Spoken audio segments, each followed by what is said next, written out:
आज पढ़ाएंगे नहीं, आज आपको पढ़ना क्या है ये सिखाएंगे और कैसे पढ़ना है ये सिखाएंगे। ठीक है, तो welcome to X factor class 11।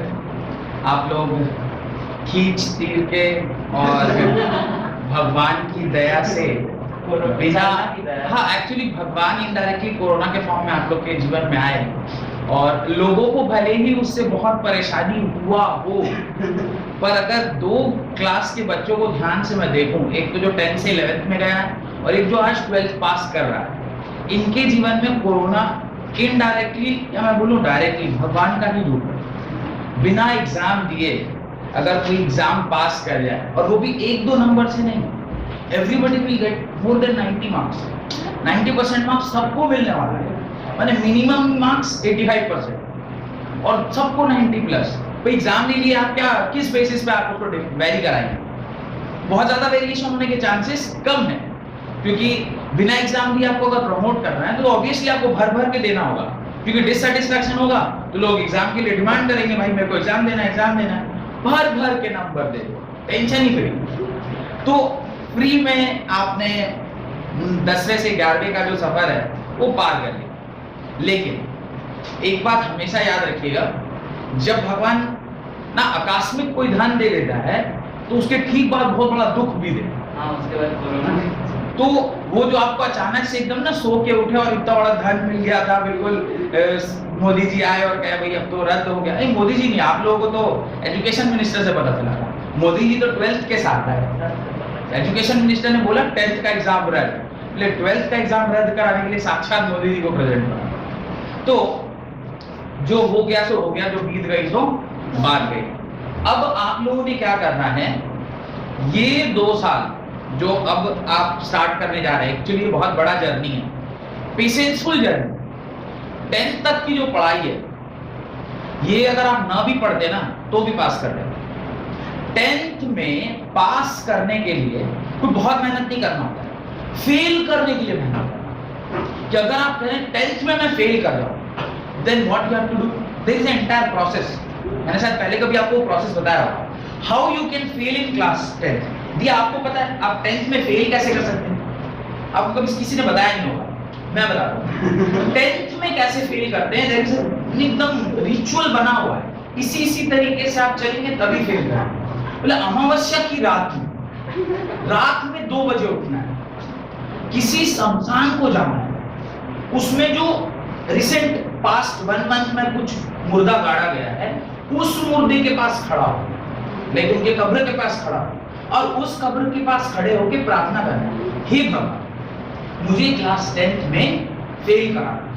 तब वो अगर प्रसन्न हुआ और उधर से उठ के आशीर्वाद दिया, then only there is a possibility कि आप क्लास 10th में फेल करें, और एल्स इजीली आप आराम से पास कर सकते। फेल होने के लिए इतना कुछ करना, तो 10th का तो ये स्टेटस है, बट इसका एग्जैक्टली उल्टा होता है 11th में। यहाँ पास होने के लिए सेम प्रोसीजर फॉलो करना पड़ता है, पर उसका एक सब्स्टिट्यूट भी है। आप अगर वो वाले प्रोसेस में नहीं जाना चाहते, then what you have to do, you have to read। Class 11 12 में अगर आप नहीं पढ़ेंगे फिर मुश्किल है। तो कुछ 4-5 बातें हैं जिनका ख्याल आपको करना है।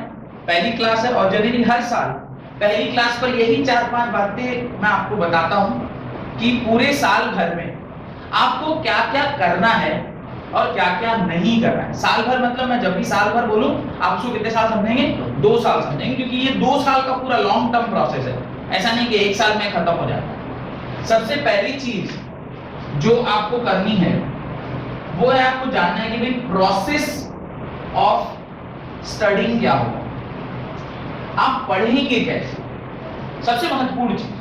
क्योंकि 10th तक जो कुछ भी आप किए हैं वो खेल मजाक, 11th में जो आप करने आए हैं, अब तो आपने डिसीजन ले लिया ना कि अब तो करना है, now you can not go back. कोई जाके भी अब कहे नहीं मैं कॉमर्स ले लूं, नहीं भी चांस है, बोर्ड के रिजल्ट अभी आए नहीं, स्टिल चांस। बट साइंस एक बार सोच लिया, समाज में 10-12 लोगों को पता चल गया, अब तो आप चाह के भी पीछे नहीं जा सकते। अरे शर्मा जी तो साइंस कॉमर्स, अरे मैं पहले ही बोल रहा था रिजल्ट उसका खराब हो, तो now you don't have that particular option कि आप पीछे जा सकते। अब आपको तो साइंस पढ़ना ही होगा। अगर हमें साइंस पढ़ना है तो साइंस पढ़ने का एक फुल प्रूफ मेथड, उसी रास्ते से अगर आप ट्रैवल करेंगे, जैसे बताया ना फेल होने का 10th में फुल प्रूफ मेथड, अगर आपको 12th में अच्छा करना है या 11th में अच्छा करना है तो आपको वो प्रोसेस पहले पता होना चाहिए। वो पहला पॉइंट है, प्रोसेस ऑफ स्टडिंग। क्या पढ़ेंगे कैसे इस 2 साल में? जैसे 10वीं तक पढ़े हैं ऐसे पढ़ने से काम चलने वाला नहीं। पहली बात, आपका भगवान कौन है? न्यूटन ना। NCERT बुक क्लास 10 तक मैंने कभी नहीं आपसे कहा होगा कि इस किताब को खोल के भी देखिए। ध्यान करिए, मैं इस किताब को गाली देता हूं क्लास 10 बिकॉज वो लिखा ही नहीं। पर क्लास 11 12 में आपके जीवन में अगर कोई एकमात्र ऐसी किताब है जिसे आप बाइबल बोलेंगे तो वो है NCERT book. You don't have to read a single word outside NCERT अगर आपको 95% प्लस चाहिए। अब आप कहेंगे सर NCERT इतनी पतली किताब आती है, हार्डली ऑफ 100 पेजेस, और उसके रेफरेंस बुक जितने भी बन रहे सब हजार पेज के कैसे बन जा रहे हैं? या आप प्रदीप देख लें, आप दिनेश देख लें, आप वो नूतन देख लें, कोई भी बुक आप देख लें वो 1000-1500 के नीचे तो बात ही नहीं कर रहा। फिर NCERT में ऐसा 100 पेज में कैसे लिख दिए? जो चीज दूसरा ऑथर लिख रहा है तो उसको 1000 पेज लग जा रहे हैं। सोचने वाली बात है, डाउट। यहां में एक वर्ड तो उसके ऊपर पूरा एक चैप्टर भी बनाया जा सकता है रेफरेंस को। बिकॉज आप ये सोचेंगे कि NCERT में अगर कुछ 2 लाइनें लिखी हुई हैं तो उन 2 लाइनों को ध्यान में रख के आपको क्या करना है? पूरा का पूरा उसके डिटेल स्टडी करना है। तो आप ये सोचेंगे कि खाली वो 2 लाइन उसमें जो लिखा था हाँ वो मैं पढ़ गया, मेरे को सब आ धीरे धीरे पता चलेगा। क्लास 12 में तो ऑलरेडी पता चल रहा है। क्लास 11 के लिए आप देखेंगे NCERT में एक लाइन लिखी हो सकता है, उसके ऊपर मैं आपको 2-3 पेज का नोट्स लिखाऊंगा ही, ऑब्वियसली लिखाऊंगा। तो ये जो आपको काम करना है उसको बेसिस क्या होना चाहिए? NCERT book. सेकंड जो काम आपको करना है वो है एक मास्टर नोट बनाना है। क्या बनाना है? Master note. मास्टर नोट किसे मैं बोलता हूं? वो नोट जो मैं अगर ट्यूशन में बनवा दूं तो मैं, पर ये जो मैं ट्यूशन में अभी आपको लिखवाऊंगा, ये जो पूरा का पूरा आपका नोट्स है, इसमें आपको हर चैप्टर के बाद 5-6 पेज क्या करना है? छोड़ देना। हर चैप्टर के बाद 5-6 पेज छोड़ देना। अब कहीं से 5-6 पेज क्यों थोड़े ज्यादा पेज हो गया, बड़े बाप का नहीं, वो सब रीजन नहीं।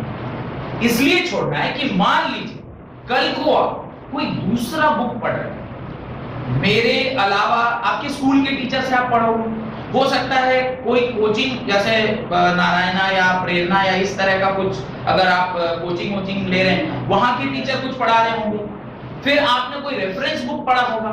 There are multiple sources no from where you can gain knowledge. हो सकता है कोई और YouTube channel X factor professor को छोड़ के कुछ और YouTube चैनल को आप भी फॉलो कर सकते हैं। तो इस तरह से जब आप मल्टीपल सोर्सेस से पढ़ेंगे तो वहां से अगर मान लीजिए ऐसी कोई बात रह गई जो मैं शायद पढ़ाना भूल गया या मैंने पढ़ाया है पर वहां पे उस पर्टिकुलर एक टाइप का न्यूमेरिकल नहीं कराया, या कुछ एक अच्छा सवाल लास्ट 10 इयर्स में आपको देखने को मिल गया और वो एक बहुत अच्छा सवाल था जो आपसे पहली बार में नहीं बना, वो कहां आएगा? वो जो मैंने पेज छुड़वाया है, अगर आपको लग रहा है कि नहीं ये एक ऐसा सवाल है जो मेरे कॉपी में या मेरे नोटबुक में होना चाहिए, उसे आप वहां इनकॉर्पोरेट करें। उसको ही मैं मास्टर नोट बोलता हूं, जो आप मल्टीपल सोर्सेस को लेकर एक कॉपी बनाएं जिसको पढ़ के आपको दरिया को पार करना। अब पढ़ेंगे कैसे? कोई पढ़ के दरिया पार करना ये मैंने बोल दिया, पर हम उसे पढ़ेंगे कैसे? How to read. Second is process of studying हो गया, NCERT पढ़ना है, मास्टर नोट्स पढ़ना है। मास्टर नोट्स के अंदर और सब बुलेट पॉइंट्स भी हो गए। आप कहां से पढ़ सकते हैं? तो मेरे नोट से पढ़ सकते हैं, आप स्कूल के टीचर से पढ़ सकते हैं, आप अलग YouTube चैनल से पढ़ सकते हैं, किसी और को फॉलो कर रहे हैं तो वहां से पढ़ सकते हैं, आप कहीं से भी पढ़ सकते हैं। Second, how to read. पढ़ेंगे कैसे? या तो नोट्स बन गया, या आपने सर रेफरेंस बुक पढ़ा, मेरे से पढ़ा, सब जगह से आपने नोट्स बना लिया, नोट्स हो गया बढ़िया पक्का, आपके पास बढ़िया वाला नोट्स आ गया। Now how you will read, उसको पढ़ेंगे कैसे? सपोज करिए मेरे को पहला चैप्टर कंप्लीट करने में 1 महीना लगेगा ही लगेगा, क्योंकि आप अभी जस्ट वो दूध वाला बॉटल से दूध पी रहे थे और मैं आपको चिकन खिलाना, there is a difference no. आप दूध बोतल में पी रहे हैं, उसमें भी दूध बोतल ग्लास से दूध नहीं पी रहे, आप बोतल से दूध पी रहे, जैसे मेरा तेजस पी रहा है। अभी उसको ग्लास का जो ट्रांजिशन है इट इज टेकिंग टाइम।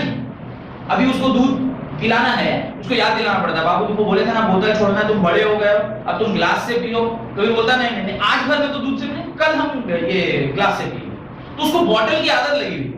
अभी आप भी ऐसे ही, वो दूध वाला दांत आपका टूटा नहीं, अभी आपको बोतल से दूध पीने का आदत लगा, और मैं आपको ग्लास में आदत लगा के फिर थोड़ा थोड़ा खिचड़ी खिला के, दलिया खिला के, तब सब्जी खिला के, तब चिकन नहीं खिलाने वाला, डायरेक्टली मैं दूध से चिकन खिलाने वाला। That is a transition of 10 to 11। तो आपको पहले पता होना चाहिए कि चिकन खाना कैसे है। चिकन बनवा तो हम देंगे, खाइएगा कैसे, खाने का प्रोसेस वो बहुत जरूरी है। वो कैसे खाना है वो मैं आपको समझाऊंगा। अच्छा आप बोलेंगे सर आपकी बात हम इतना मतलब एकदम आंख बंद करके क्यों मान ले, भगवान है, हमें डाउट आ रहा होगा काहे मान लिया गया भाई आपका बात, इसीलिए कि आपका बाल नहीं है, मैंने you can think various option, ये क्यों मान लिया गया, जो आप टीचर है ऐसे ना, बहुत सारे टीचर सब अलग अलग कहानी बोलो, क्या आप ही का क्यों माने। मेरे इस बात को इसलिए मानिए क्योंकि इसी रास्ते से मैं चला, इसी रास्ते से मेरे बहुत सारे स्टूडेंट चले, और जिसने इस रास्ते को पूरे पक्की फॉलो किया है, मैं खुद 90% प्लस लाया, मेरे कई सारे विद्यार्थी 90% प्लस लाए क्लास 12 में। तो अगर मैं आपसे कह रहा हूं कि इसी रास्ते से चलिएगा तो आप 90% प्लस ला सकते हैं, पहली बात। दूसरी बात, अगर ठीक इसी तरीके से चलिएगा तो क्लास 12 में रहते रहते आप जेईई मेंस भी क्वालिफाई कर सकते हैं। कई ऐसे उदाहरण हैं जिन बच्चे ने मेरे जेईई मेंस को निकाला है। एनआईटी में कई सारे स्टूडेंट पढ़ रहे हैं, कई सारे आईआईटी में पढ़ रहे हैं, कई एम्स में पढ़ रहे हैं। तो इसी क्लासरूम में बैठे बैठे बहुत सारे बच्चे अलग अलग जगह जा चुके हैं। तो अगर ये प्रोसेस मान लीजिए बेकार प्रोसेस होता तो फिर तो फेलियर्स ही आने चाहिए थे सिर्फ, भाई बच्चा सक्सेसफुल कैसे हो जाता है। इसका मतलब प्रूफ्ड मेथड, अगर कोई चीज आप बार बार देख रहे हो कि हाँ यार इस तरीके से काम कर रहे हैं तो रिजल्ट जो बढ़िया निकल रहा है, तो आप क्या बोलोगे ये प्रोसेस पक्का फुल प्रूफ मेथड है। तो इसलिए मैं कॉन्फिडेंटली बोल पा रहा हूं कि आप भी अगर इस रास्ते से ट्रैवल करेंगे आप भी अच्छा सक्सेसफुल हो सकते हैं। पर काम क्या करना है, इस रास्ते को पकड़ के चलना है, रास्ते से डेविएट नहीं करना।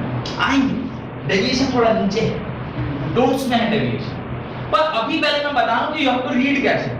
अब मेरे को पढ़ना है, मैं एक एग्जांपल पता नहीं बार बार मैं एग्जांपल देता हूं, शायद 12th में भी दिया होगा।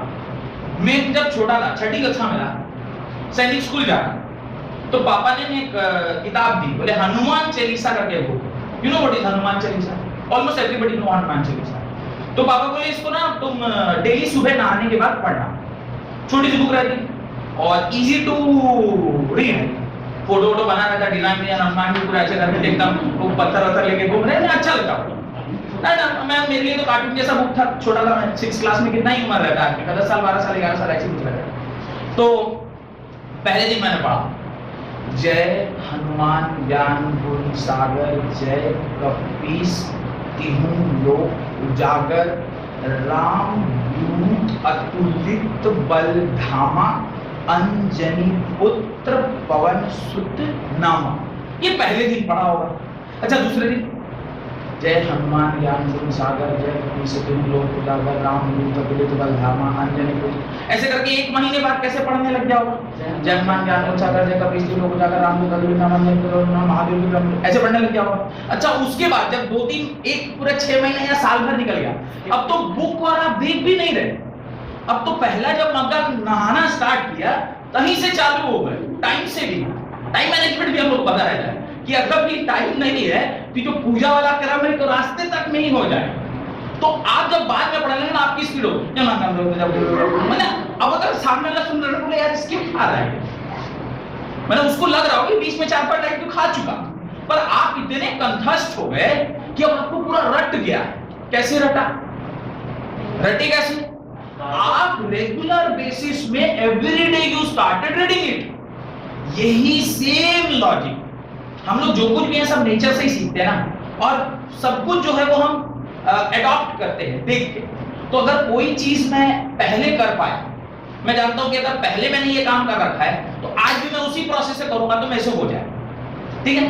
तो अभी ये रीडिंग का जो मेथड है वो ये है कि जैसे मैंने एक हफ्ता पढ़ा लिया, आपको इस एक हफ्ते के बाद एक सैटरडे आएगा, एक संडे आएगा, तो सैटरडे तक तो क्लास चलेगी, संडे आपका खाली है, संडे को आप क्या करेंगे? You will revise it, you will revise it. फिर सेकेंड वीक कंप्लीट हुआ, फिर आप सेकेंड वीक में जब रिवाइज करोगे, आप कैसे रिवाइज करोगे? You don't revise only the first part, आप पूरा स्टार्टिंग से लेके फिर से रिवाइज करना, ताकि every time when you are reading your book वो आपके लिए बिल्कुल, जब पहला पार्ट है वो हो सकता है लास्ट तक पढ़ते पढ़ते आप हो सकता है 100-150 बार पढ़ चुके, या अगर सिर्फ ईमानदारी से आपने उतनी ही बार पढ़ा जितनी बार संडे आया है तो कम से कम 50 बार तो जरूर पढ़ेंगे। तो पहला चैप्टर हो सकता है आप एक महीना कंप्लीट होने के बाद मान लीजिए उसमें से 4 और उड़ा दी, 48 बार जरूर पढ़े होंगे। दूसरा चैप्टर उसमें और 4 बार कम, ऐसे करके जो आखिरी चैप्टर है वो वाला चैप्टर आपका रिसेंटली पढ़ा हुआ है तो उसको बहुत ज्यादा रिवीजन की आवश्यकता नहीं है, और जो बहुत पहले पढ़ा था उसको आप हर संडे रिवाइज कर रहे हैं। इससे क्या हुआ, आपका जो साइकिल है वो मेंटेन हो गया, और by the end of the year जब आपसे कोई पूछे बताओ हनुमान चालीसा दो, क्यों? क्योंकि आप इतनी बार उसे रट लिए हैं, इतनी बार रटना नहीं है, समझा तो मैं दूंगा पर उसको आपको रिटेन करना है। रिटेंशन कैसे होगा? Retention is only possible when you do multiple revision. तो याद रखिएगा रिटेंशन और मल्टीपल रिवीजन का एक बड़ा ही गहरा संबंध है। Retention is directly proportional to multiple revision. तो मल्टीपल टाइम रिवीजन जब आप करेंगे तो आपके दिमाग में चीजें जो है वो रिटेन करने लगेंगी, और जब आप रिटेंशन करेंगे तो ही आप उसको रिप्रोड्यूस कर सकते हैं। एग्जाम में you need to reproduce it. Sir reproduction तो बड़ा था, ये आप दूसरे तरह का बता रहे, वहां पे तो 2 लोग इन्वॉल्व थे, आप तो सिंगल सी बोल रहे। हाँ तो एसेक्सुअल है ना, is a asexual reproduction, only father can produce, only mother can produce. ऐसे भी पढ़े हम लोग क्लास 10th में। एसेक्सुअली रिप्रोड्यूस करना है, खुद ही रिटेन करना है, खुद ही रिवाइज करना और खुद ही रिप्रोड्यूस भी करना है। आप रिप्रोडक्शन का एक ही मतलब समझते, तो बायो जो लिए वो तो उसका डिटेल में मतलब समझ जाएंगे, बाकी लोगों को थोड़ा इंतजार करना होगा उसका मतलब समझने, जब तक शादी थोड़ा सा इंतजार करना होगा। तो retention is directly proportional to multiple revision. Multiple revision करिएगा then only you can reproduce it. Exam में जब आप सवाल देखेंगे तो आप उसको वापस निकाल पाएंगे, वोमिट कर पाएंगे, तो तभी कर पाएंगे जब आपको वो दिमाग के अंदर होगा। पढ़े तो थे पर याद नहीं आ रहा। ये वाला स्टेटमेंट तभी आदमी का आता है जब वो रिवाइज नहीं करता। और जिसके मल्टीपल टाइम्स रिवाइज हो, अगर कोई टफ क्वेश्चन भी आ जाता है, देखिएगा वो थोड़े देर ना आकाश की ओर देखेगा या कहीं शून्य में देखेगा, और उसको ना वो थोड़ी देर बाद वो पेज दिख जाता है कि किस पेज में कहां पर लिखा हुआ है। थोड़ा और बुद्धि लगाता है तो उसको ये भी दिख जाता है कि उस पेज पर क्या क्या लिखा हुआ है। ऐसे होता है अगर आप तेज स्टूडेंट हैं और आप रिवीजन वाला मेथड यूज किए हैं, तो ये आपने अपने जीवन में कभी ना कभी एक्सपीरियंस किया होगा। जैसे मैं कोई सवाल आपसे पूछूं और आपको ये ध्यान आ रहा है कि यार याद तो नहीं आ रहा कहां है, पर सर ने इस पेज के ना लास्ट में यहां पे लिखाया हुआ है। ऐसा कभी हुआ है? जरूर हुआ होगा, क्योंकि अभी तक 10th में थे तो ऐसा जरूरत नहीं पड़ा, क्योंकि वहां तो डायरेक्ट क्वेश्चन होते हैं। 11th में इसकी जरूरत पड़ती है कि कॉन्सेप्ट लिखा हुआ, उस कॉन्सेप्ट के बेसिस पे मुझे सवाल सॉल्व करना है। तो कॉन्सेप्ट ही नहीं आएगा तो सवाल कैसे सॉल्व करेंगे? तो ये आपका हाउ टू रीड का गया। अब थर्ड, आपके पास कितनी कॉपीज होनी चाहिए, ये तो मैं बनवा दूंगा। आप क्या करेंगे, आपके पास एक एनसीईआरटी सॉल्यूशन कॉपी क्या होनी चाहिए? एक एनसीईआरटी सॉल्यूशन कॉपी। इसमें मेरा कोई योगदान नहीं। वैसे आपको एक इस तरह की किताब मिलेगी for both chemistry as well as physics. इस तरह के एक्सपेक्टर की एक पूरी बुकलेट, ऑल 15 चैप्टर जो आपका है उसके लिए आपको इस तरह का एक बुक मिलेगा। जैसे केमिस्ट्री का मैंने सीनियर्स को दिया है, फिजिक्स का मेरे रूम में पड़ा हुआ है, तो उसी प्रकार से इस तरह का एक आपको बाकायदा किताब मिलेगा फॉर ऑल चैप्टर्स। उस चैप्टर में क्या रहेगा, जो पहला आपका पार्ट है उसमें आपको नोट्स सारे मिलते हैं। तो आप बोले सर आप तो नोट्स लिखा ही है, ये भी नोट्स हैं। कुछ चीजें हो सकता है कई बार ना मैं छूट भी जाता है, जैसे क्लास 12 में एक आध कॉन्सेप्ट मैंने ऐसे छोड़ दिया था, कई बार ऐसा होता है तो छूट भी गया। छूट गया तो कोई होशियार बच्चा रहता तो पकड़ के घसीट लेता है, जब दिया ने कहा सीट किया मैं सर आपको छोड़ के आगे बढ़ रहे, कहा नहीं छोड़ नहीं, पढ़ा और पढ़ाया भी सर। तो पहले नोट्स रहता है, नोट्स के ठीक बाद आपको बाकायदा एनसीईआरटी का वहां पे सॉल्यूशन, बेस्ट सॉल्यूशन आपको वहां पे मिल जाएगा। सेकंड यूनिट गया, third unit is important questions. पूरे बुक से लगभग 100-150 क्वेश्चन इंपॉर्टेंट इसके अंदर निकाला हुआ है, तो आपको ये भी मेहनत नहीं करना है। एनसीईआरटी एग्जाम्पलर हो गए, अच्छे ऑथर हो गए, उसके सारे इंपॉर्टेंट क्वेश्चन भी इसके अंदर आ गया। और वो इंपॉर्टेंट क्वेश्चन कैसे आएगा? 1 मार्क का सारा इंपॉर्टेंट क्वेश्चन, फिर 2 मार्क्स का सारा इंपॉर्टेंट क्वेश्चन, फिर 3 मार्क्स का सारा इंपॉर्टेंट, फिर 4 मार्क्स, फिर 5 मार्क्स, ऐसे करके आपके सारे इंपॉर्टेंट क्वेश्चन भी उधर आ गए। एक बार सारा इंपॉर्टेंट क्वेश्चन कंप्लीट हो गया तो आपने क्या किया? आपने 3 काम कंप्लीट कर लिया। आपने नोट्स पढ़ लिया, मेरा पढ़ा, बुक का पढ़ा, अदर सारे सोर्सेज को पढ़ लिया। उसके बाद आपने एनसीईआरटी लगा ली, नहीं लगा तो आपके पास सॉल्यूशन है, आपको परेशान नहीं होना है कि इसके सॉल्यूशन के लिए मैं कहां जाऊं। आप एनसीईआरटी सॉल्यूशन भी लगा लिए। उसके बाद इंपॉर्टेंट क्वेश्चंस आपने देख लिया।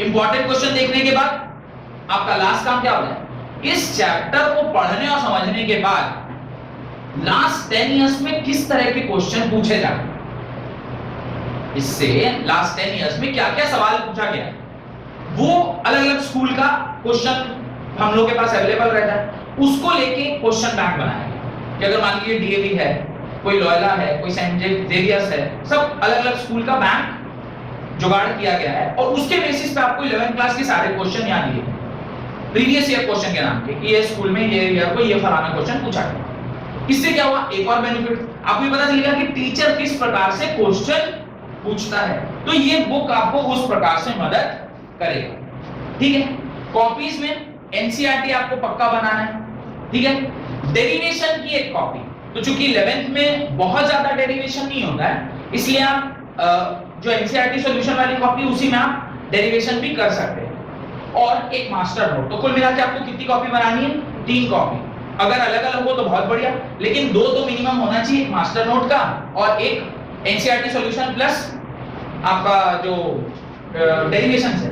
तो ये आपका एनसीईआरटी प्लस डेरिवेशन, ये आपको कॉपीज में चाहिए। और उसके बाद ये बुक तो मैं आपको दे ही दूंगा, तो बुकलेट भी आपको मिल जाएगा। कुल मिला के ये पूरा आपका तरीका होगा। ये तो सारे हो गए डूज।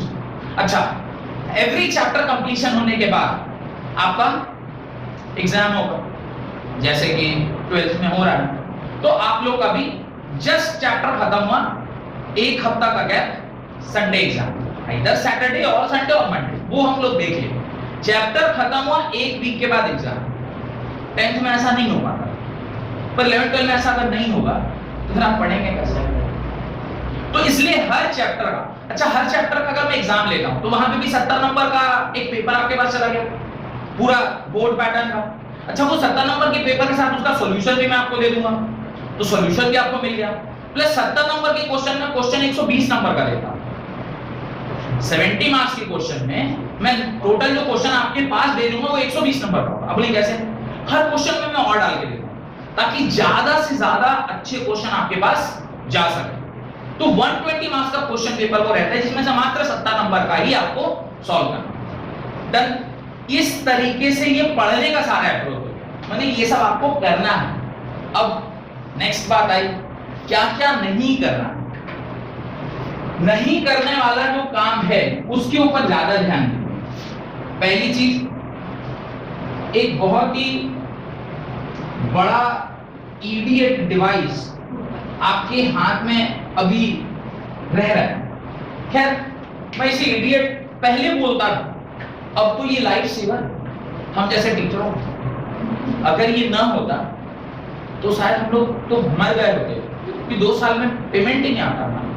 ऑनलाइन के बहाने कम पेमेंट तो आ रहा, ऑनलाइन के बहाने, में नहीं बोला ऑनलाइन पढ़ाने के बहाने, ऑनलाइन के बहाने पढ़ा नहीं रहे थे, ऑनलाइन पढ़ाने के बहाने पेमेंट आ रहा है। हाँ हाँ, हट जाएगा, और नहीं भी हटेगा तो क्या गलत थोड़ा बोल, सही बोल रहा। मोबाइल जो डिवाइस है इसने आपको पार्शियली बर्बाद कर दिया, क्योंकि रिसर्च ऐसा कहती है कि आप किसी भी चीज को एक इतने बड़े स्क्रीन पर हाफ एन आवर से ज्यादा रिटेन उस स्क्रीन को नहीं रख सकते। मतलब स्क्रीन को देखकर आधे घंटे से ज्यादा आप वहां पर नहीं रह सकते। आपका मन विचलित तो होगा ही, या कोई नोटिफिकेशन को आ जाए, इंस्टाग्राम में कोई दोस्त ने एक फोटो अपलोड किया या वीडियो अपलोड किया, अगर उसका नोटिफिकेशन आ गया, फिर तो जो मेन काम आप कर रहे थे उससे मन ही मन आप काफी दूर चले गए। हो सकता है 3-4 मिनट और आप वहां उस प्लेटफॉर्म पे रह जाएं, पर आपके दिमाग में तो अब ये चल रहा है कि अच्छा रेड कलर का लिपस्टिक है और चुनरी मल्टीपल कलर, वो आपकी लड़के हंस नहीं रहे, लड़कियां हंस रही।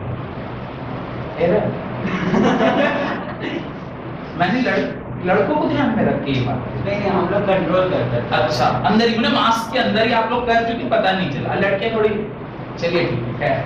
तो मोबाइल जो डिवाइस है, इस ये मैं नहीं कर रहा हूं खराब डिवाइस, उसको आपको कंस्ट्रक्टिव कामों में यूज करना। डिस्ट्रक्टिव कामों में तो कई तरीके हैं उसको यूज करने। वो क्या गेम में भी कुछ रहता है, कोई जी है तो क्या है, क्या है, कुछ फायर जैसा भी कुछ आजकल कुछ कर रहे, कुछ फायर हो जा रहा है, कुछ जी या पब में जाके कुछ जी वगैरह कुछ कर रहे हैं। तो वो सब चीजों से थोड़ा सा अपने आप को रिफ्रेन करना, एटलीस्ट फॉर दीस 2 इयर्स। आपको ये पबजी और ये वॉल ऑफ फायर ना, क्या फायर ऑफ वॉल, क्या फ्री फायर, अच्छा फ्री में फायर दे रहा है, बताइए आदमी ठंडा नहीं लग रहा तुम्हें? नहीं, वही बात। हाँ, मुझे बेटर लग रहा है। चलो, तो ये मोबाइल से थोड़ा दूर रहना है, पर इसका ये मतलब नहीं कि आप उसे यूज ना करें, आप उसे यूज करें for your good purpose, like constructive purpose. मेरे को कोई चीज समझ नहीं आ रहा, मैं जरूर गूगल से पूछूंगा यार इसका आंसर बताओ, विकिपीडिया का हेल्प लूंगा। पर विकिपीडिया देखते देखते आप और किधर नहीं चले, लाइक वो सर्च इंजन में तो इतनी चीजें हैं सर्च करने की कि सर्च करते करते पता नहीं आप लोग एक दूसरी दिशा में सर्चिंग चला जाता है। तो मेन जो आपका रास्ता, वहां से आप क्या कर जाते, थोड़ा सा लेफ्ट टर्न ले लेते, हल्का सा। और लेफ्ट टर्न देखिए, स्टार्टिंग में जो लेफ्ट टर्न होता है तो बहुत छोटा सा एंगल होता है, पर जब आप 2 साल बाद जाके देखेंगे ना, तो पता है चलो इनिशियल एंगल काफी छोटा ही होता है ना आदमी के डेविएशन का। ये ऐसे मेन लाइन थी, आपने यूं ऐसा डेविएट किया तो देखा यहाँ क्या डेविएशन है, हार्डली बहुत छोटा था। पर इसको जब हम एक्सट्रापोलेट करेंगे ना 2 साल के बाद, अरे मां कसम, जाना था जापान पहुंच गए चीन। तो there is a huge difference. ऐसा नहीं करना, डेविएट हुआ भी ऑटो करेक्शन मोड डालना है। ऑटो करेक्शन जब आ जाए, किसी के जल्दी आता है, किसी के लेट आता है, जब आ जाए, but you have to auto corrected, आना है वापस उसी ट्रैक पे आना। डेविएशन हो सकता है ना, इवन बी डेविएट, पढ़ने गए कुछ, पढ़ने लग गए कुछ, देखने लग गए नहीं बोला, पढ़ने गए कुछ, पढ़ने कुछ और लग गए।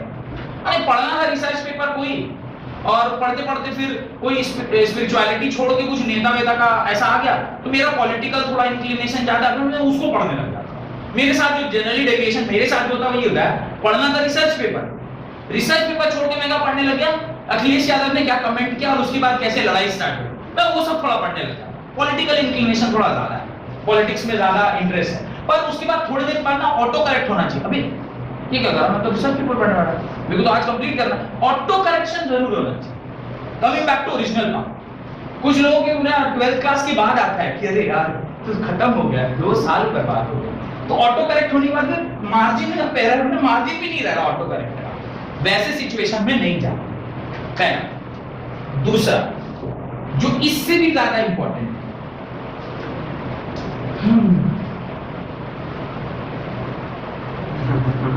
ये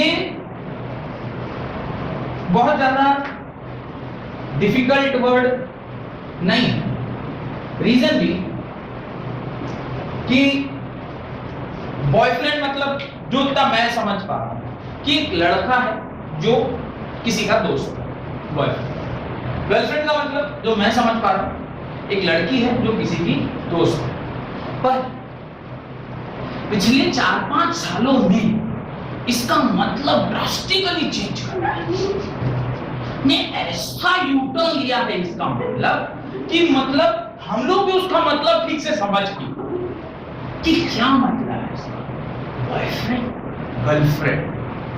तो हम लोग जैसा समझते थे अपने चाइल्डहुड में, जब आपकी तरह हम लोग भी पढ़ते थे 11th 12th में, बॉयफ्रेंड मतलब कि लड़का है, वो दोस्त है, बस लिटरल मीनिंग उसका होता है। आजकल तो पता नहीं कितने सारे पूरा मीनिंग आ गए हैं। अब उसमें भी मतलब क्या है, मल्टीपल मीनिंग्स भी। वो एक कुछ बॉयफ्रेंड है तो वो माने इमीडिएट बॉयफ्रेंड, फिर फर्स्ट हैंड बॉयफ्रेंड, फिर second hand boyfriend, there are multiple meanings. अच्छा, you are not updated to that level, चलो कोई बात नहीं। तो ऐसे मतलब मल्टीपल डे वाइज भी फिर फ्रेंड रह रहे लोग, लाइक 7 days 7 फ्रेंड्स, टुडे इसके साथ अपॉइंटमेंट, फिर कल उसके साथ, ऐसा।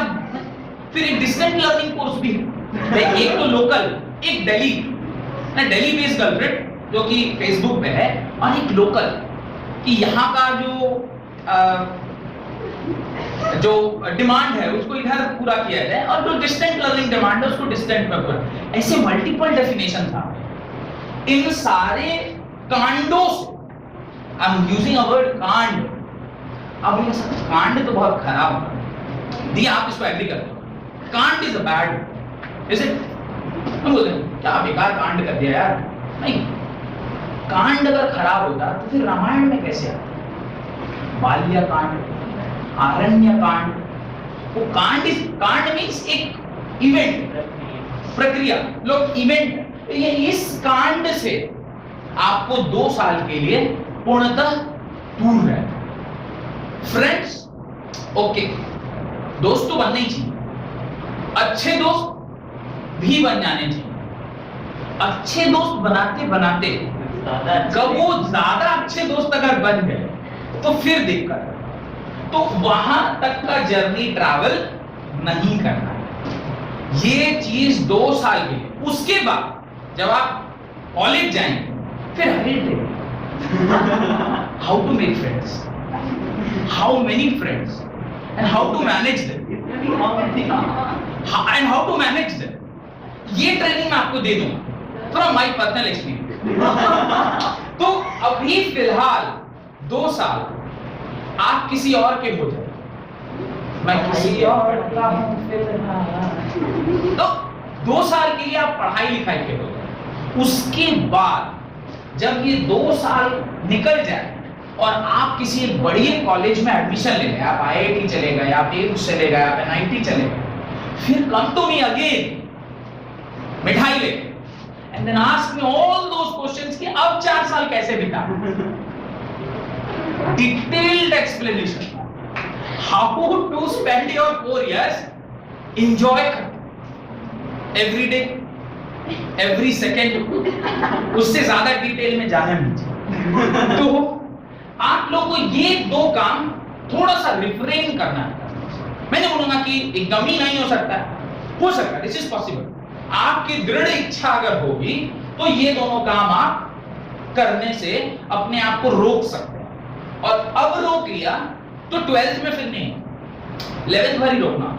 12th में आपके ऐसे ही लगे रहते हैं, 12th में आपके पास एक प्रेशर होता है कि मेरे को बोर्ड्स आ गए, ये हो गया, वो फिर वहां थोड़ा सा मुश्किल है। तो ये 2 साल, और ये वाला जो अभी का पीरियड है आपका हनीमून पीरियड, अब कैसा हनीमून पीरियड बोल रहे हैं, हो क्या गया दिस टाइम, इसको हम हनीमून पीरियड इसलिए बोल रहे हैं, अभी आप ना अंडा फोड़ के बाहर आए, अंडे से जस्ट अभी अंडा फूटा और आप बाहर आ गए, बाहर एक बड़ी साल तो दुनिया ही अलग है भाई, अपना पर्सनल मोबाइल, अपना पर्सनल गाड़ी, किसी से बात करो कोई बोलने वाला नहीं क्योंकि प्रोजेक्ट पे बात हो रही है, बहुत सारी फ्रीडम अब आपको मिल जाती है। पर जहां कहीं भी फ्रीडम है उधर घबराने के चांसेस ज्यादा हैं। Freedom is always associated with some और द अदर प्रॉब्लम। उस फ्रीडम को कर्टेल करना है, तो आप फ्रीडम को नहीं कर्टेल कर सकते, फिर क्या करेंगे, आप अपने आपको सेल्फ कंट्रोल करेंगे। आपको हर दिन एक एम को देखना है, क्या एम है, लाइक अगर मैं अभी पूछूं दिया से, तो दिया ने क्लास 11 में 92% कुछ मार्क्स रखा है और 10th में भी 95% मार्क्स रखा है। अभी 12th में she is targeting more than 95%।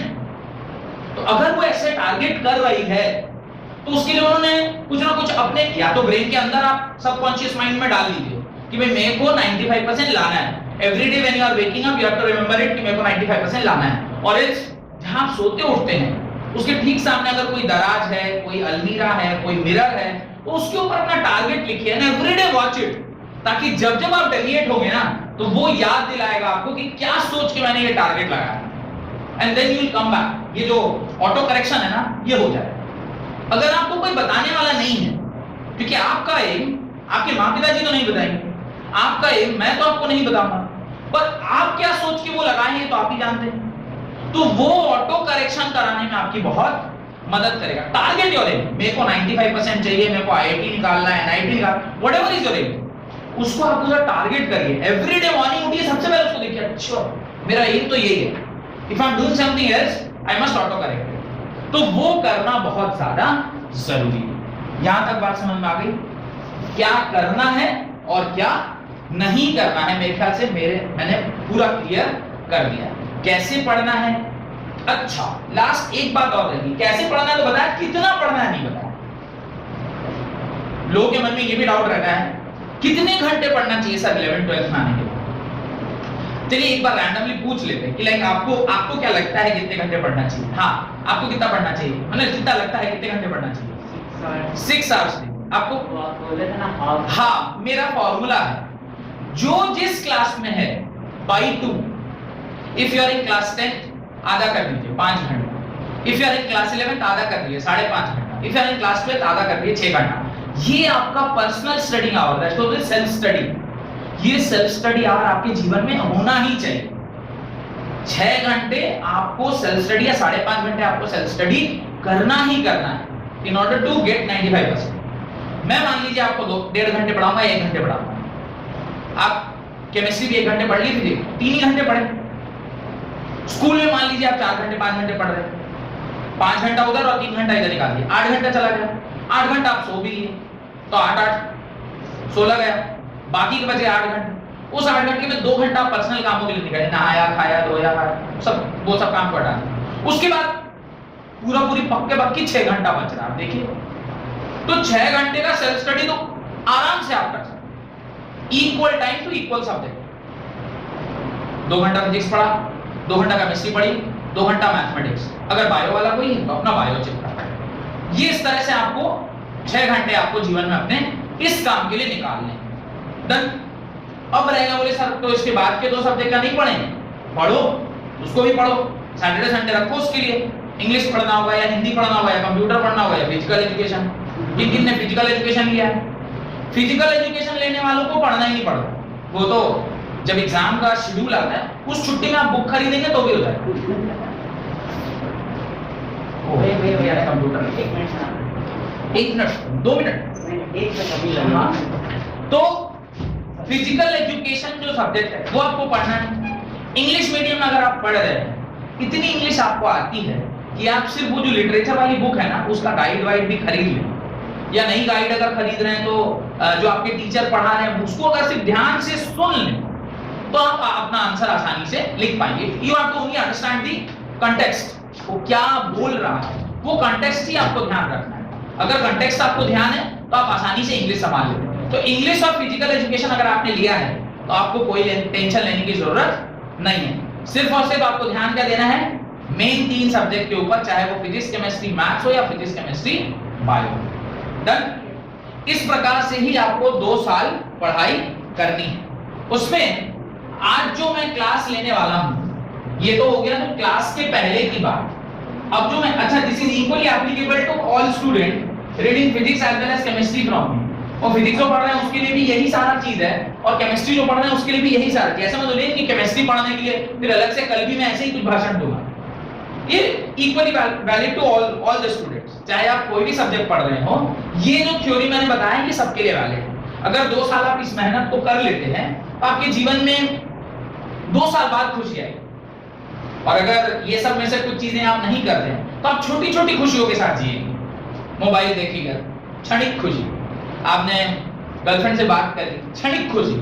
अगर ये 2 साल आपने इस काम को नहीं किया, इकट्ठे बहुत बड़ी खुशी आएगी जो आपके जीवन भर आपके साथ रहे। आप आईआईटीएन हो गए, उसके बाद करो ना जो करना है, तो फॉरेन जाके यही काम कर, वहां जाके झंडा लगा, पूरे गांव का पहला लौंडा जो लंदन में जाके गर्लफ्रेंड बना, ऐसे कुछ करो।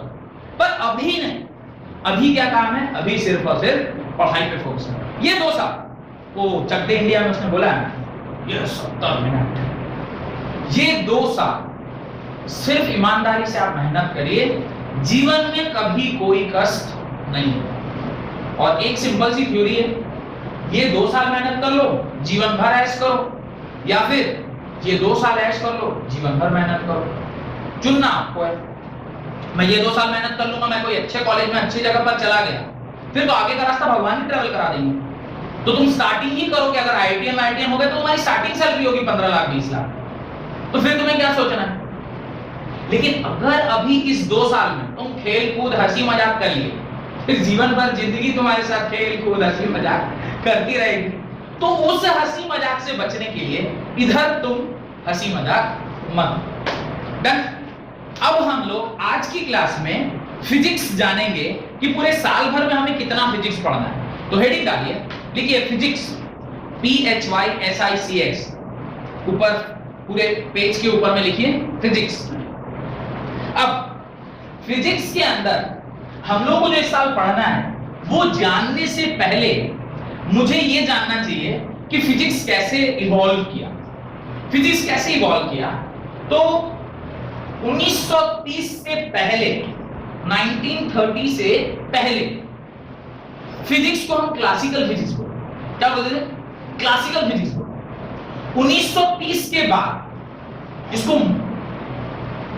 पोस्ट क्लासिक या मॉडर्न फिजिक्स के नाम से लोग।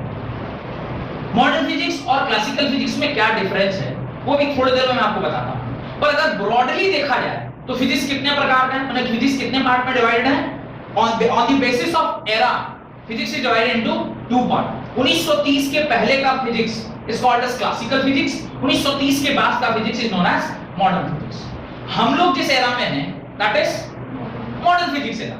तो हम लोग क्या देख रहे हैं? हम लोग लाइट देख रहे हैं, बल्ब देख रहे हैं, हम लोग इलेक्ट्रिसिटी देख रहे हैं, हम लोग मैग्नेटिज्म देख रहे हैं। ये सारी चीजें या फिर इन सब चीजों में हम मॉडर्न चीजों को, मॉडर्न कॉन्सेप्ट को, इनका क्या बोलते हैं, मॉडर्न कॉन्सेप्ट को हम उसमें डाल सकते हैं। पर कुछ चीजें ऐसी थी जो 1930 के पहले, जब हमारा यही डिसाइड नहीं था कि जो पर्टिकुलर एटम है या जो पर्टिकुलर मैटर है वो पार्टिकल बिहेवियर शो करेगा या फिर वेव बिहेवियर शो करेगा, उसमें वेव नेचर होगा या फिर पार्टिकल नेचर होगा। तो उससे पहले का 1930 से पहले जो कुछ भी हमारे साइंटिस्टों ने निकाला, चाहे वो एल्बर्ट आइंस्टाइन हो, न्यूटन हो या मैक्सवेल, नहीं मैक्सवेल से तो इधर आ गया, मैक्सवेल के पहले, मतलब आपने नाम सुना होगा Schrodinger wave equation, Heisenberg uncertainty principle, ये वर्ड, ये नाम सुना होगा हाइजेनबर्ग। हाइजेनबर्ग से पहले जो कुछ भी आया उस टाइम में हमारा जो बेसिक आइडिया ऑफ फिजिक्स था वो यही था कि जो भी दुनिया में चीजें हैं वो सबका सब क्या है? पार्टिकल। वो सब क्या है? पार्टिकल। उसमें कैसा नेचर है? Particle nature. What do mean by particle nature? Particle nature मतलब आप या तो मास पोजेस करते हो और आपके पास वॉल्यूम है, आपके पास स्पेस ऑक्यूपाई करने की क्षमता है। यही पार्टिकल का डेफिनेशन है।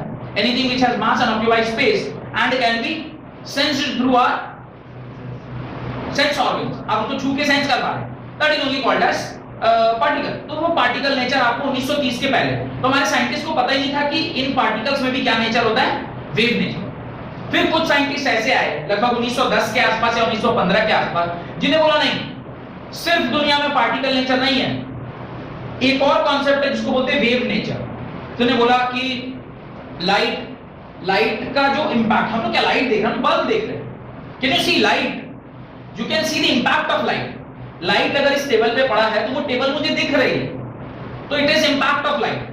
आप करंट को देख नहीं सकते, आपने स्विच ऑन किया, फैन अगर चलने लग गया, that is impact of current. You can not see current. वैसे ही जैसे हम भगवान को नहीं देख पा रहे, वैसे ही जैसे हम हवा को देख नहीं पा रहे, पर हवा है, वी आर फीलिंग इट। मैं पसीना अगर हो जाऊं तो अगर इसमें हवा लगेगी तो मुझे ठंडक लगेगी, आई कैन फील इट। कुछ चीजें ऐसी थी जो आप देख नहीं सकते थे, तो इसका मतलब वो कुछ और नेचर था, उसमें पार्टिकल नेचर नहीं था। वो कौन सा नेचर था? Wave nature. फिर बाद में चल के 1930 के बाद कुछ साइंटिस्ट ऐसे हैं, उन्होंने बोला है तुम भी गलत हो, तुम भी गलत हो। ना दुनिया में सिर्फ कोई चीज पार्टिकल नेचर की होती है, ना दुनिया में सिर्फ कोई चीज वेव नेचर की होती है। दुनिया में जो कुछ भी है उसमें दोनों नेचर पाए जाते हैं, और उसको क्या बोला? Dual nature of matter. 1930 के बाद जितनी भी चीजें हम पढ़ाई करते हैं उसको क्या पढ़ते हैं? डुअल नेचर ऑफ मैटर के अंदर। डुअल नेचर ऑफ मैटर मतलब हर चीज में दोनों नेचर इक्वली प्रेजेंट होता है। अब आप कहेंगे सर ये आप क्या बात, इसको समझते हैं क्या बात बोल रहे? आपने देखा होगा कुछ लड़कों को बड़े बाल रखने का शौक होता है, नाखून बड़े रखने का शौक होता है, हरकतें थोड़े गड़बड़ टाइप के करते हैं। क्या हो गया? पैदा तो बेचारा लड़के जैसा ही हुआ था, पर उसमें अदर सेक्स का कंपोनेंट थोड़ा सा हाईलाइट होकर दिखने लगे। कुछ लड़कियां आप ऐसे देखेंगे जो बॉय कट बाल रखना पसंद करेंगी, उस शर्टे पैंट पहनेंगे ऐसे खोस के, ऐसे ऐसे चलेगी। देखिए कुछ कुछ लड़कियों को आप देखे होंगे ऐसे वाले, एक आध, बहुत सब लोग तो नॉर्मल ही रहते हैं, कुछ कुछ को आप ऐसे देखे होंगे। क्या हुआ उसमें? उधर वाला इफेक्ट थोड़ा आ गया। लड़कियों को ले लीजिए, खासकर माना जाता है दे आर वेरी सॉफ्ट। लड़कियां सॉफ्ट, टच की तरफ नहीं है, soft means from heart, emotionally they are soft. मतलब अगर कुछ किसी को चोट लग गया, कोई भी है, जितना लड़कियों को उसके प्रति इमोशंस डेवलप होगा, चोटे तो लगा, लड़का ये बोल के निकल गया, और लड़कियां नहीं है ना, तुमको लगा यार चोट लग गया, कोई देखो यार इसको, देखो थोड़ा कुछ करो, they will stop at that. लड़कियों का इमोशनल क्वोशेंट थोड़ा ज्यादा रहता है, पर always not true, not always true. आपका एक्स बजाय साला, तो नॉट ऑलवेज। 80% टाइम आपका इमोशनल क्वोशेंट आपके साथ है, पर 20% आप में अदर सेक्स का कंपोनेंट भी है। ठीक वैसे ही, अच्छा जिसमें दोनों थोड़ा ज्यादा हाईलाइट हो जाता है, दोनों 50-50% हाईलाइट हो गया, फिर वो ताली बजाते हैं। ताली बजा बजा के लोग बात करता है, सौम्या कुछ ज्यादा फील कर रही तब से। तो मैं ये बोल रहा हूं कि दुनिया में कुछ भी 100% नहीं है। इवन भगवान की जो कीर्ति है, इसमें भी थोड़ा थोड़ा भाई भगवान ने परसेंटेज डाल दिया। लड़का बनाया तो उसमें 80% लड़कों का कैरेक्टर, 20% लड़कियों का, और इधर लड़की बनाया तो लड़की में भी 80% लड़कियों का कैरेक्टर, 20% लड़कों का। ये देखिए मम्मी लोग भी गुस्सा करती है, कुछ लोगों को तो ज्यादा पता होगा कि मम्मी लोग भी गुस्सा करती है। किससे बात कर रहे? किससे बात कर रहे? हेलो, हाँ कौन है? ओह तुम हो, ठीक है बाबू लोग बात करो, ऐसी बस ठीक घर में मम्मी ठीक है। तो ऐसे जासूसी वाली मम्मी लोग भी रहती कभी कभी, ठीक बीच फोन में से छीन के बात करने लगी, अरे रोको, तो होता है कई बार। खैर, तो 100% कुछ नहीं। यही 1930 के बाद वाले लोगों ने भी बताया, खाली पार्टिकल नेचर दुनिया में कुछ नहीं होता, खाली वेव नेचर दुनिया में कुछ नहीं होता। Everything which is present in this universe have both the characteristics. They have particle nature as well as wave nature. तो पूरी की पूरी जो फिजिक्स है वो ब्रॉडली कितने पार्ट में डिवाइड हुई? दो पार्ट में, classical physics and modern physics. Class 11th में हम लोग जो कुछ भी पढ़ते हैं सब क्लासिकल फिजिक्स। क्या फिजिक्स है? सारा का सारा क्लासिकल फिजिक्स। क्लास 12th के मैग्नेटिज्म चैप्टर तक जो कुछ भी पढ़ते हैं सब क्लासिकल फिजिक्स। क्लास 12th का जब EMI और AC चैप्टर आता है, अल्टरनेटिंग करंट, जब आपको आएगा वेव ऑप्टिक्स, रे ऑप्टिक्स होती है, वेव ऑप्टिक्स होती है, वो सब जब आता है तब हम लोग क्या पढ़ते हैं? मॉडर्न फिजिक्स पढ़ते हैं। सेमीकंडक्टर, आपको सेमीकंडक्टर एज अ डिवाइस में पढ़ाऊंगा, क्लास 12 में पढ़ाऊंगा। वहां पे आप क्या पढ़ते हैं सर? मॉडर्न फिजिक्स पढ़ते हैं, फोटो इलेक्ट्रिक इफेक्ट, ये सारी चीजें आप मॉडर्न फिजिक्स में पढ़ते हैं। तो कुल मिला के क्लास 11th में जो फिजिक्स का पार्ट आपको पढ़ना है वो कौन सा पार्ट है? क्लासिकल फिजिक्स पार्ट है। यानी यहां पे आपको ये बुद्धि नहीं लगानी है कि इसमें कोई वेव नेचर भी हो सकता है। और इस साल का जो आखिरी चैप्टर है यही पढ़ा के एंड करेगा कि वेव्स एंड ऑसिलेशन होता क्या। 11th क्लास का जो आखिरी टॉपिक है, क्योंकि अब अगले 12 में जाएंगे, आप 12th में जाएंगे तो वहां पे फिर आपको वेव के बारे में पढ़ना होगा। तो 12th में चूंकि वेव्स के ही बारे में पूरे साल भर पढ़ना है, स्टार्टिंग मैग्नेटिज्म से ही चालू हो जाता है। मैग्नेटिज्म का डेफिनेशन इलेक्ट्रोमैग्नेटिक वेव, सब वेव से ही आता है। तो वेव पढ़ा के आपको इस साल विदा करेगा, ताकि 12th क्लास में आप मॉडर्न फिजिक्स को समझ सकें। तो टिल वेव्स एंड ऑप्टिक्स इस साल का एक ऑसिलेशन है, पढ़िएगा, oscillation and waves, waves and oscillation करके एक चैप्टर है। वहां से पहले पूरा का पूरा सिर्फ और सिर्फ आपको क्या पढ़ाया जाएगा? क्लासिकल फिजिक्स पढ़ाया जाएगा। उसके बाद आपको क्या पढ़ाया जाएगा? मॉडर्न फिजिक्स पढ़ाया जाएगा। तो क्लास 11th में अगर जो हमें पढ़ना है वो सिर्फ और सिर्फ क्या है? क्लासिकल फिजिक्स पढ़ना है। उसके अंदर जो आपको पहला चैप्टर पढ़ना है वो है फिजिकल वर्ल्ड एंड मेजरमेंट। लेकिन चैप्टर नंबर 1 लिखिए, CH1, physical world and measurement, physical world and measurement. इस पर्टिकुलर चैप्टर के अंदर आप क्या जानेंगे? फिजिक्स क्या है, फिजिक्स के कितने नियम हैं, नियम मतलब लॉज ऑफ फिजिक्स, किन यूनिवर्सल लॉ ऑफ फिजिक्स के ऊपर पूरा फिजिक्स जो है वो माने क्या बोलते हैं, जैसे कोई स्टैंड है तो उसके ऊपर बॉल अटका हुआ है, तो किस यूनिवर्सल लॉ ऑफ फिजिक्स के ऊपर ये पूरा का पूरा फिजिक्स अटका हुआ है? बेस, फाउंडेशन, किसी भी कीमत पे ये यूनिवर्सल लॉ वायलेट नहीं होना चाहिए। आप चाहे कोई भी चैप्टर पढ़ रहे हैं, अगर उसमें ये फिजिक्स फंडामेंटल लॉज अगर आपका वायलेट हो गया तो इसमें आप गलत काम कर रहे हैं। और अभी जो रिसेंट साइंटिस्ट आए हैं वो यही काम ही कर रहे हैं, वो चैलेंज कर रहे हैं फंडामेंटल लॉज। बोला यूनिवर्स जो है वो उसकी एनर्जी कांस्टेंट है, तो कोई आके बोला है एनर्जी कांस्टेंट नहीं है, यूनिवर्स एक्सपैंड कर रहा है। अब कोई चीज एक्सपैंड करती तभी एक्सपैंड करती है, उसमें एनर्जी दी जाती है, एनर्जी देंगे तब ना एक्सपैंड करेगा। आपने कहा कि एनर्जी इज कंजर्व्ड, एनर्जी क्या है?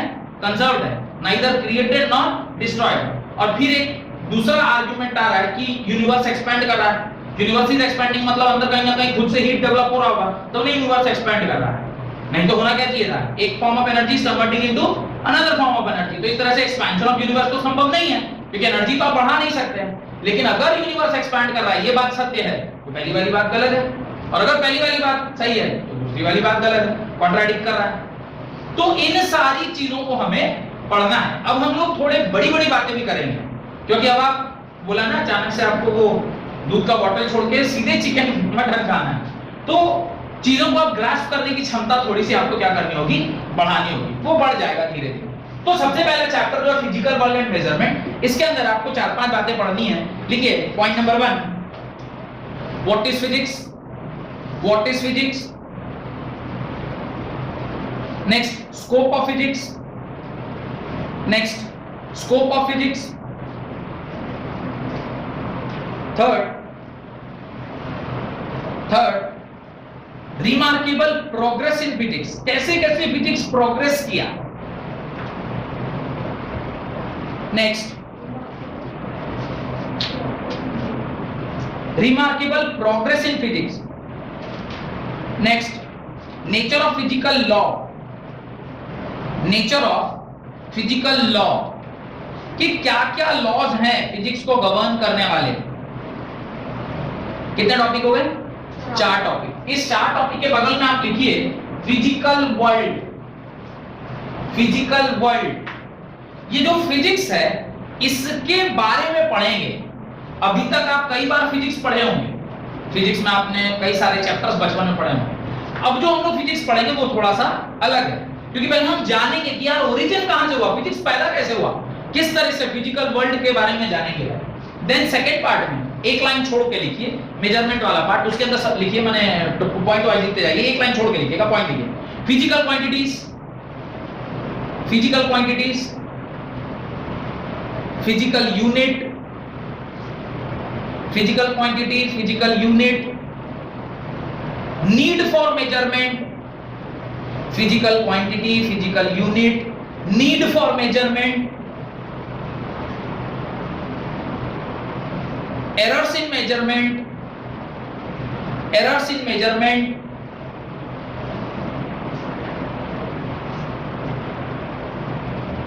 significant figures, significant figures and dimensions of physical quantity, and dimensions of physical quantity. ये जो सेकंड वाला पार्ट है, यानी एक लाइन छोड़ के जो आपने लिखा है, ये किसके अंडर आएगा? This all will come under measurement. तो ये मेजरमेंट के सब पार्ट हैं, ये सारी चीजें आपको पढ़नी है, ये मेजरमेंट का पार्ट है सारा। डन। पहला chapter physical world and measurement के अंदर इतनी सारी चीजें आपको पढ़नी है, यही सारे हेडिंग में आपको डलवा के पूरा आपका ये चैप्टर कंप्लीट कराऊंगा, इसी हेडिंग को पढ़ेंगे। तो आपको एक आइडिया रहेगा कि क्या क्या हम पढ़ चुके हैं और क्या क्या हमें पढ़ना बाकी है।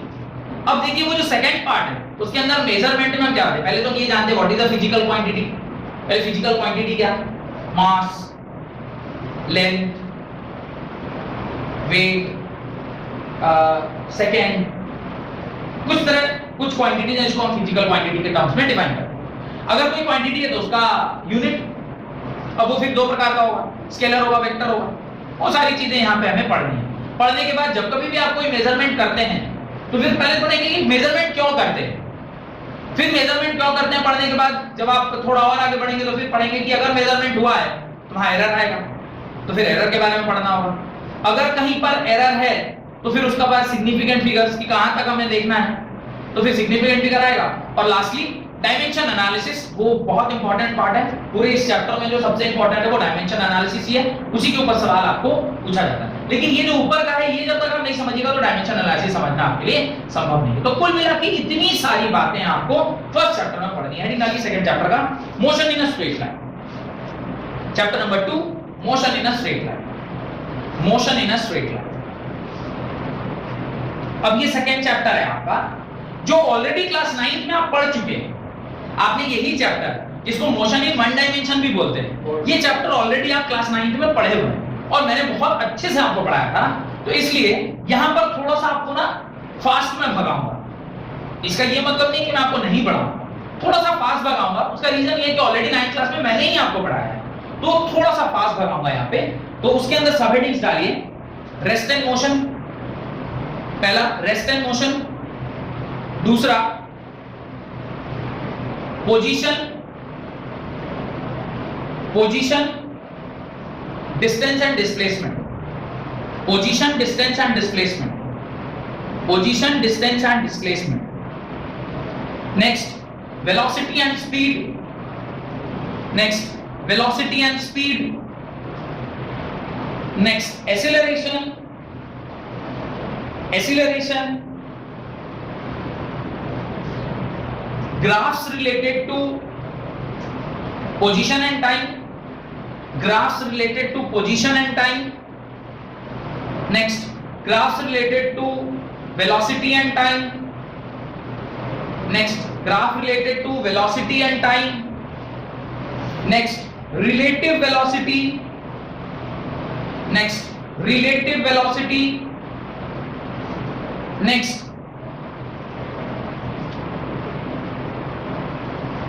Equation of motion, equation of motion. तो सेकेंड चैप्टर का जो सब हेडिंग है उसको देखने के बाद थोड़ा सा आप कॉन्फिडेंट में आए होंगे कि ये सारी बातें तो हमें पहले से पता है। मैं इन सारे टॉपिक्स को जितना आपको पहले पढ़ाया है उसमें कोशिश करूंगा कि कम से कम 70-80% और ऐड कर दिया। तो जो आप पढ़े हैं वो 20%, मैं इसमें फर्दर 80% क्या करूंगा, ऐड कर दूंगा, सो दैट कि आप थोड़े से और ज्यादा इंटेलिजेंट हो। पर एटलीस्ट यहां पे मुझे आपको वो कॉन्सेप्ट नहीं सिखाना है, यू नो द कॉन्सेप्ट, सिर्फ मुझे उसको थोड़ा सा बेटर बनाना है, थोड़ा सा और अच्छा बनाना है, बस इतना ही मुझे करना है। रेस्ट क्या है, मोशन क्या है, यूनिफॉर्म वेलोसिटी क्या होती है, एक्सीलरेशन क्या होता है, ग्राफ्स क्या है, लास्ट में काइनेटिक जो इक्वेशन है, equation of motion u v u + at u square, ये सब आप पढ़े हुए हैं। सिर्फ मैं आपको थोड़ा सा इसमें स्मार्ट बनाऊंगा, आप जिस लेवल पर हैं उससे एक अच्छे लेवल तक आपको लेके जाऊं। तो जो आप जानते हैं उससे मुझे मदद इतना ही मिलेगा कि मुझे बेसिक कॉन्सेप्ट सिखाने में ज्यादा टाइम नहीं लगेगा। हेडिंग डालें, यानी चैप्टर नंबर 3 लिखें, चैप्टर नंबर 3 लिखें, motion in a plane, motion in a plane. अब देखिए प्लेन का मोशन जैसे ही एग्जिस्टेंस में आता है, आप वन डायमेंशन से कितने डायमेंशन में चले जाते हैं, 2 डायमेंशन में चले जाते हैं। द मोमेंट आप 2 डायमेंशन में जाएंगे वहां पे फिर वेक्टर का यूज आने लगता है। क्योंकि जैसे ही आप x axis, y axis, z axis, axis में जब जाएंगे तभी आप एक डायमेंशन से दूसरे डायमेंशन में गए। ओनली लीनियर मोशन था, वन डायमेंशन। अभी एक्स के साथ साथ वाई भी है। कोई बॉल आप ऊपर फेंक रहे हैं तो सिर्फ ऊपर फेंका ऐसे स्ट्रेट, तब तो वन डायमेंशन। कोई कार ऐसे चल रही है तो सिर्फ वन डायमेंशन है। पर एरोप्लेन टेक ऑफ हो रहा है, अभी ये क्या है, एक्स में भी मूव कर रहा है, वाई में भी मूव कर रहा है। कोई बॉल आपने फेंका, वो भी दो मोशन में जा रहा है। तो जब कभी भी एक से ज्यादा कोऑर्डिनेट्स यूज में आ रहे हैं आपके मोशन को डिफाइन करने के लिए, फिर आपको मोशन इन अ प्लेन पढ़ना जरूरी है। तो जो हम लोग डे टू डे लाइफ में पढ़ रहे हैं ये सब मोशन इन अ प्लेन ही है। इवन कार भी जो मूव कर रही है बोलते स्ट्रेट लाइन, पर कार अपने थ्री डायमेंशन ऑब्जेक्ट है। कार खुद ही एक थ्री डायमेंशनल ऑब्जेक्ट है, उसमें लेंथ है, ब्रेड्थ है, हाइट है। तो वो वन डायमेंशन में कैसे चलेगा, उसको तो आपको थोड़ा समझना होगा। तो ये सारी चीजें हम इस चैप्टर के अंदर पढ़ेंगे, जहां पे आप मोशन ऑफ प्लेन पढ़ाया जाएगा। पहला हेडिंग डालें इसके अंदर, sub heading vector quantity and scalar quantity. Vector quantity and scalar quantity.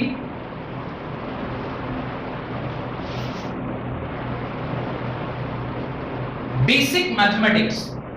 Second लिखिए basic mathematics. What is basic mathematics?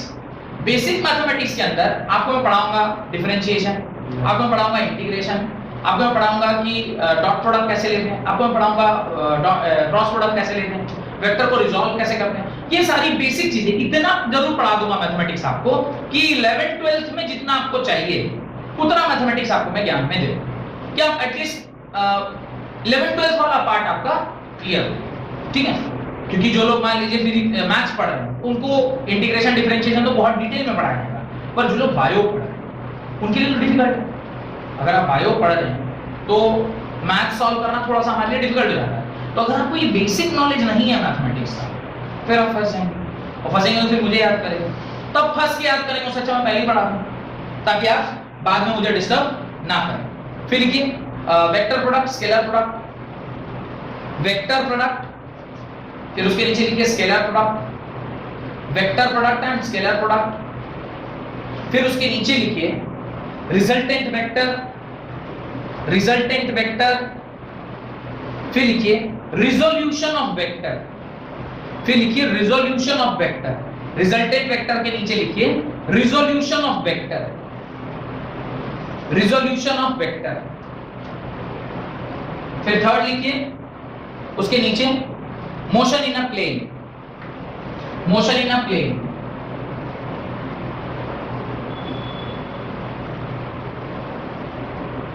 Motion in a plane. फिर आप लिखें प्रोजेक्टाइल मोशन, फिर आप लिखें प्रोजेक्टाइल मोशन, फिर आप लिखें प्रोजेक्टाइल मोशन, फिर आप लिखें यूनिफॉर्म सर्कुलर मोशन, फिर आप लिखें यूनिफॉर्म सर्कुलर मोशन।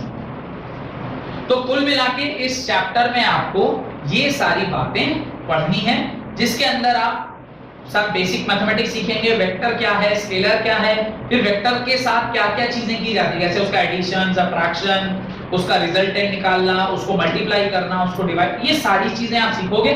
उसके बाद फिर इस चैप्टर के कंटेंट में आएंगे, that is motion in a plane. फिर मोशन इन अ प्लेन का एक एग्जांपल पढ़ेंगे जिसको हम कहते हैं प्रोजेक्टाइल मोशन, और दूसरा एग्जांपल पढ़ेंगे जिसको हम बोलते हैं यूनिफॉर्म सर्कुलर मोशन।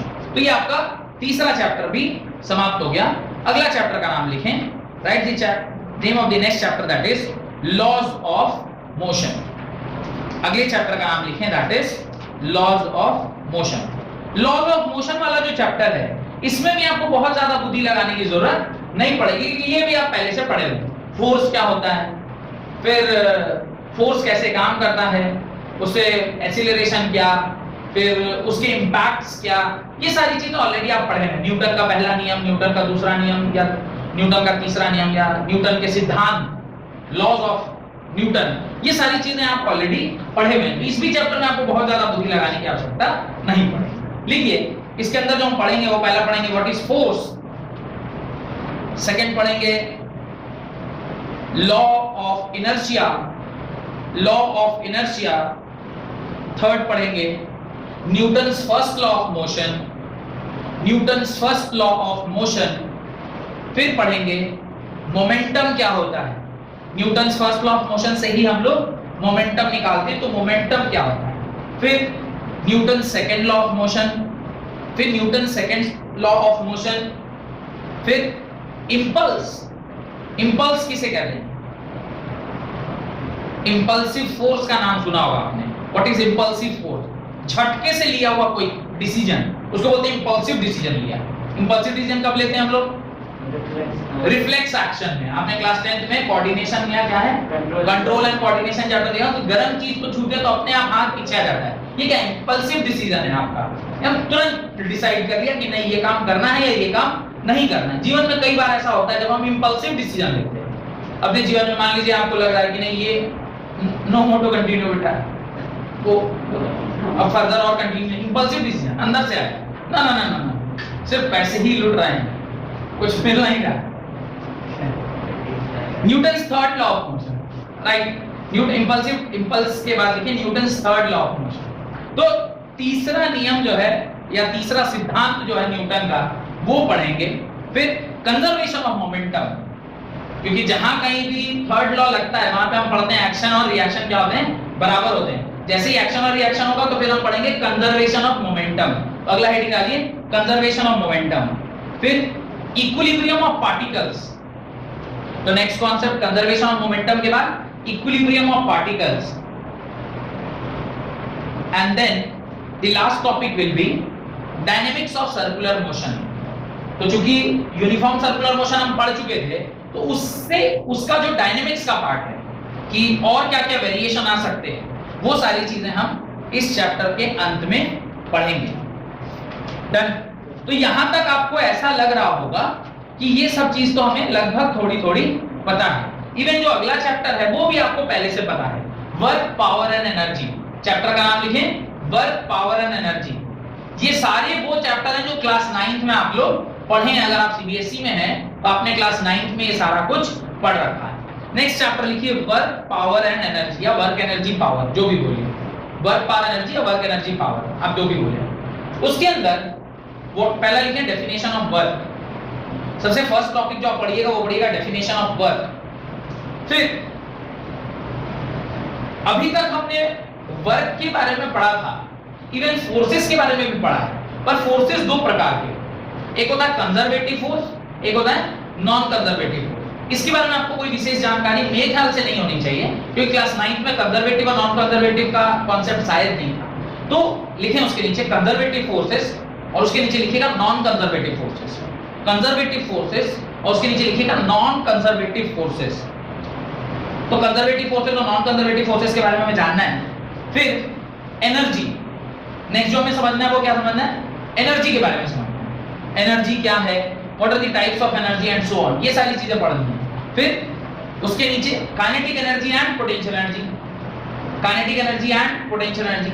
एनर्जी के नीचे क्या पढ़ना है, kinetic energy and potential energy. Basically ये दोनों क्या हैं, this two are mechanical energy, यही मैकेनिकल एनर्जी है। मैकेनिकल एनर्जी का अगर दो पार्ट होता है, काइनेटिक एनर्जी और एक पोटेंशियल एनर्जी, तो आप ब्रैकेट में आप चाहें तो वहां काइनेटिक एनर्जी भी लिख सकते हैं। फिर उसके नीचे पढ़ेंगे वर्क एनर्जी थ्योरम। जो सबसे इंपॉर्टेंट इस चैप्टर का अगर कोई कॉन्सेप्ट है तो वो है वर्क एनर्जी थ्योरम। इसको काफी अच्छे से यूज करना, सवाल को सॉल्व करने के लिए वो हमें सीखना है।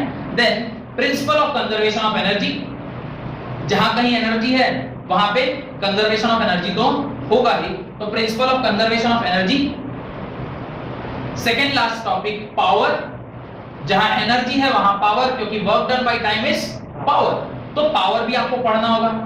5 HP का घोड़ा, 10 HP का घोड़ा, 10 HP का मशीन, कोई मोटर है, पर 5 HP का घोड़ा, तो 2 HP का या 3 HP का मोटर आपने नाम सुना हो, तो हॉर्स पावर होता है, तो घोड़े के पावर से लिया गया है, तो वो पावर के बारे में पढ़ेंगे। And the last is collision, last is collision, तो कोलिजन के बारे में भी हमें पढ़ना है।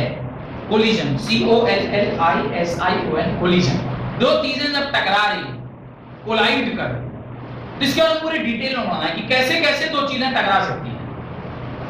आदमी अपने जीवन में कई बार टकराता है, नहीं राह चलते किसी आदमी से टकरा गया, कभी किसी ऐसे एक इंसान से टकरा गया जो आपकी जीवन बदल दिया। सुनो ना, बड़े बड़े आदमी से बोलते हैं, मैं एक बार ट्रेन में सफर कर रहा था तो एक ऐसे इंसान से मेरी मुलाकात हुई जिससे बातचीत किया और मेरे जीवन में बहुत बड़ा परिवर्तन आ गया। कई बार आप कोई सेमिनार अटेंड करते हैं, वो सेमिनार अटेंड करने के बाद आपको जीवन में बहुत परिवर्तन आया। ये सब क्या है? एक तरह से टकराना ही है ना, कि आप उस आदमी से टकराए और उसकी एनर्जी से आपके पास कुछ एक पॉजिटिव एनर्जी आई और उस एनर्जी को लेकर आप अपना पूरा जीवन बहुत सक्सेसफुल आदमी होके जी। खास करके हमें दादी लोग अगर जो रहते, दादा दादी लोग, वो लोग कहानी सुनाते। एक डाकू था जिसमें बड़ा परिवर्तन आया। ये कहानी सबने सुना होगा। एक डाकू था, बहुत बड़ा जंगल में वो ऐसा करता था, एक साधु के पास गया, उससे टकराया और उस परिवर्तन हो गया। ये एक जनरल कहानी है, पंचतंत्र में भी इसकी काफी जिक्र है, क्योंकि बहुत सारी कहानियां हम इसके ऊपर पढ़ते हैं। तो ये जो कोलिजन है, ये कुछ इसी प्रकार का है कि वो कोलाइड होता है तो फिर आगे क्या होता है, वो सब चीजें हमें पढ़नी। नेक्स्ट लिखिए, system of particle and rotational motion, chapter. Next chapter, system of particle and rotational motion. तो सिस्टम ऑफ पार्टिकल, किस किस प्रकार के कितने तरह के पार्टिकल होते हैं, उसका हमें सिस्टम पढ़ना है। System of particles and rotational motion. और उसके बाद जब सिस्टम ऑफ पार्टिकल्स पढ़ लेंगे तो रोटेशनल मोशन के बारे में पढ़ना है। There is a difference between circular motion and rotational motion. Circular motion अलग चीज है, रोटेशनल मोशन अलग चीज है। पढ़ेंगे उसके बारे में डिटेल में उस चैप्टर में। लिखिए, पहला हेडिंग डालिए रिजिड बॉडी। फर्स्ट हेडिंग डालिए रिजिड बॉडी। अभी तक आप जिस भी बॉडी के बारे में पढ़ते हैं वो सब एक्सटेंडेड ऑब्जेक्ट। आप, मैं, हम लोग एक्सटेंडेड ऑब्जेक्ट है। एक्सटेंडेड ऑब्जेक्ट मतलब मेरे पास लेंथ भी है, हाइट भी है, ब्रेड्थ भी है, तीनों डायमेंशन है मेरे पास। पर जब कभी भी हम फिजिक्स पढ़ रहे हैं, 1930 से पहले की फिजिक्स, क्लासिकल फिजिक्स पढ़ रहे हैं, उस टाइम पे हमें उस बॉडी को क्या मानना है? रिजिड मानना। पढ़ेंगे उसके बारे में जब वो चैप्टर पढ़ रहे हैं। लिखिए सेंटर ऑफ मास। नेक्स्ट लिखिए centre of mass. Next topic लिखिए लीनियर मोमेंटम। नेक्स्ट लिखिए लीनियर मोमेंटम। नेक्स्ट लिखिए एंगुलर वेलोसिटी। नेक्स्ट लिखिए टॉर्क, एंगुलर वेलोसिटी। नेक्स्ट लिखिए टॉर्क, TORQUE, टॉर्क। नेक्स्ट लिखिए angular momentum, linear torque, sorry torque, torque के बाद angular momentum, और उससे पहले कुछ लीनियर लिखवाया था ना, एंगुलर वेलोसिटी, फिर एंगुलर मोमेंटम। फिर लिखिए इक्विलिब्रियम ऑफ रिजिड बॉडी। आपने देखिए इक्विलिब्रियम एक बार और आप पढ़े हैं।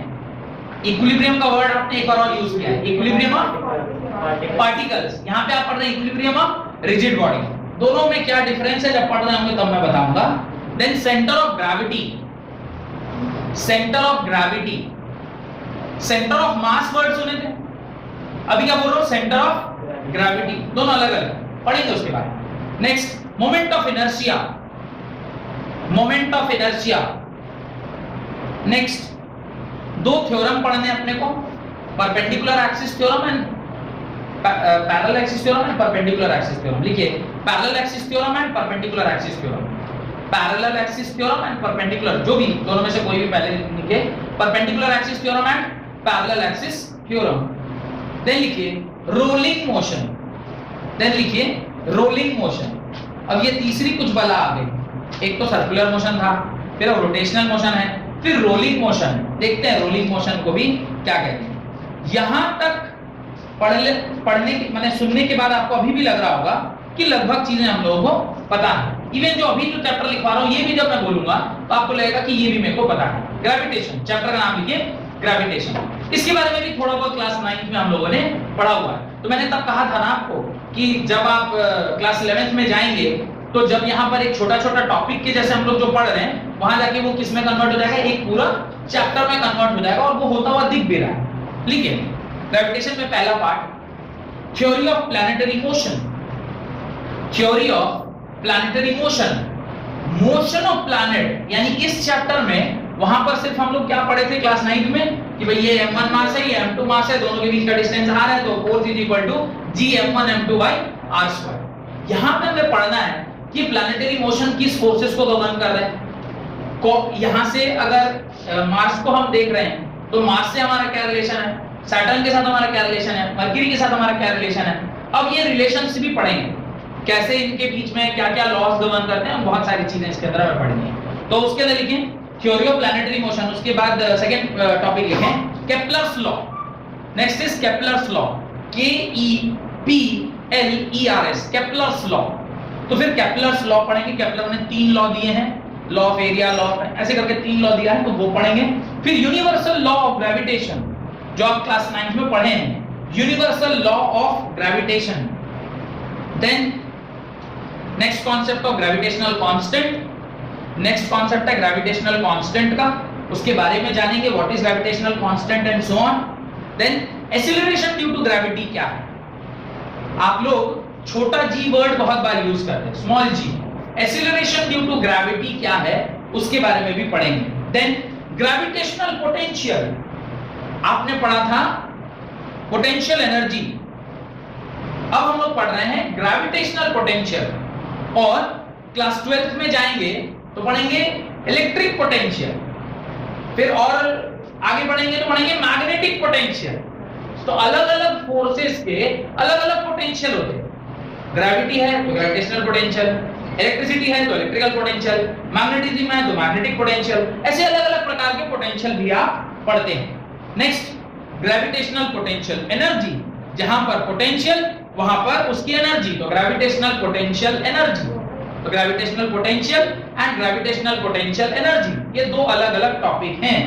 देन स्किप वेलोसिटी, अगर इस धरती से कोई रॉकेट या कोई भी सैटेलाइट किसी स्पेसक्राफ्ट पर चढ़ के अगर बाहर कहीं सिचुएटेड चंद्रमा पर या मार्स पर जा पा रहा है, अभी कुछ दिन पहले हमने मार्स मिशन के ऊपर गए थे, तो आप जब तक धरती के ग्रेविटेशनल फील्ड को क्रॉस करके उधर नहीं चल जाते तब तक आप दूसरे प्लैनेट को कैसे जा पाएंगे। तो दूसरे प्लैनेट पर जाने के लिए आपको अपनी धरती के ग्रेविटेशनल फील्ड को क्या करना पड़ेगा, क्रॉस करना पड़ेगा। तो for crossing that you require a velocity, आप उतना स्पीड से अगर नहीं जाइएगा तो वापस पीछे आ जाइएगा।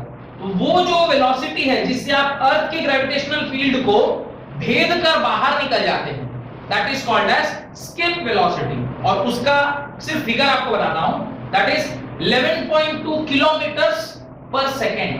कितना है, 11.2 किलोमीटर एक सेकेंड में, यानी यूं किया और आप डिमना, यूं किया आप गुंडू, यूं किया आप, समझ रहे हैं, एक सेकंड में 11.2 किलोमीटर, यानी आप सरायकेला पहुंचने में आपको 3 सेकंड लगेगा।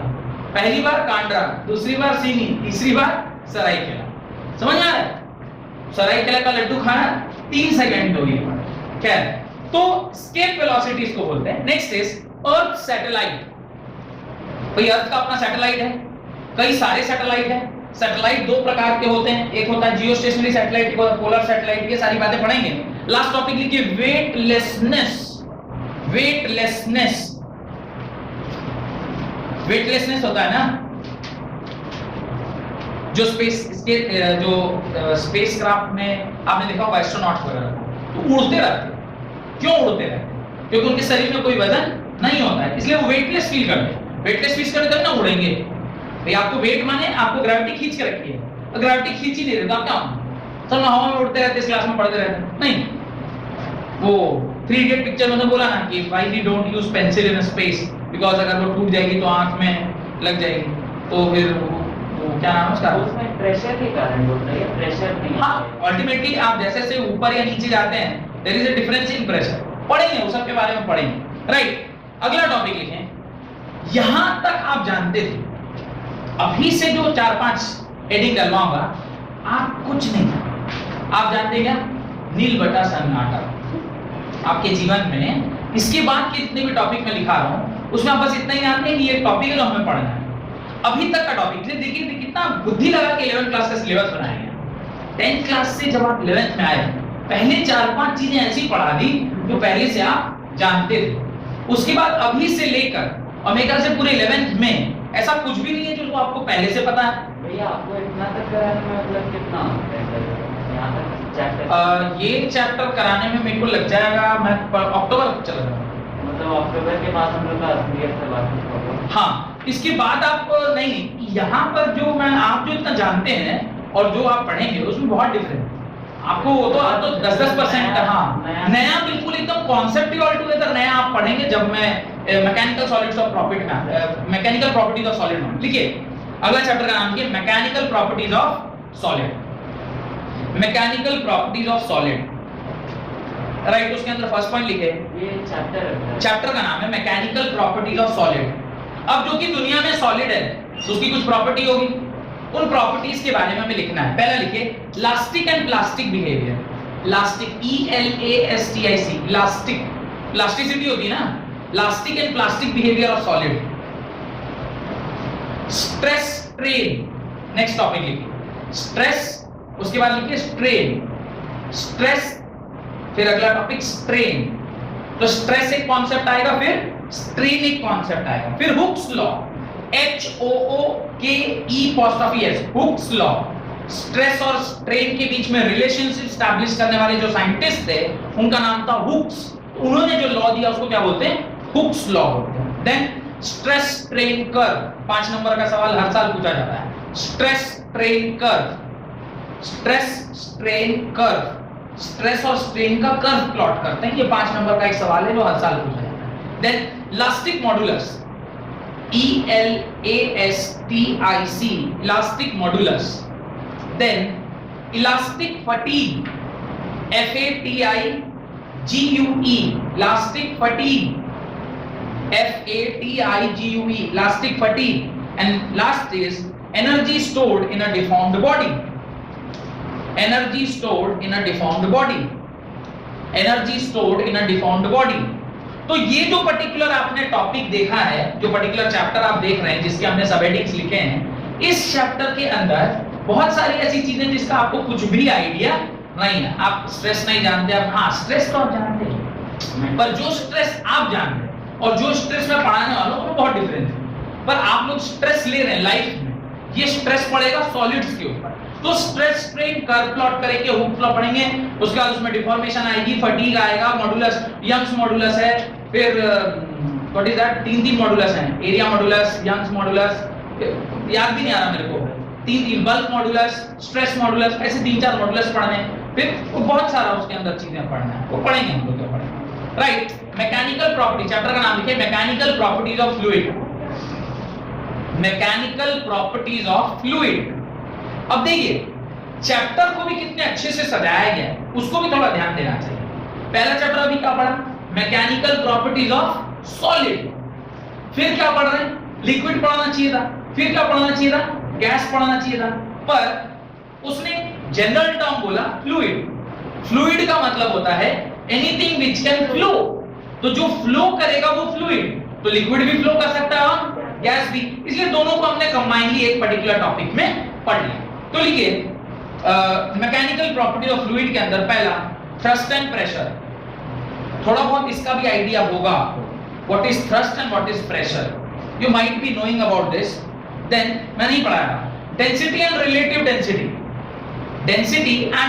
Density second point second topic density and relative density इसको बहुत अच्छे से समझने की आवश्यकता है डेंसिटी क्या और रिलेटिव डेंसिटी क्या density you might be knowing mass per unit volume पर रिलेटिव डेंसिटी क्या होता है जब बताऊंगा तो पता लगेगा next is Pascal's law next is Pascal's law next is Pascal's law next surface tension and surface energy surface tension and surface energy अब आप कह रहे हैं सरफेस पर क्या चीज का टेंशन पड़ रहा है और सरफेस एनर्जी क्या होती है ये सारी चीजें भी हमें देखनी है फिर एंगल ऑफ कांटेक्ट क्या है next is angle of contact फिर hydrodynamics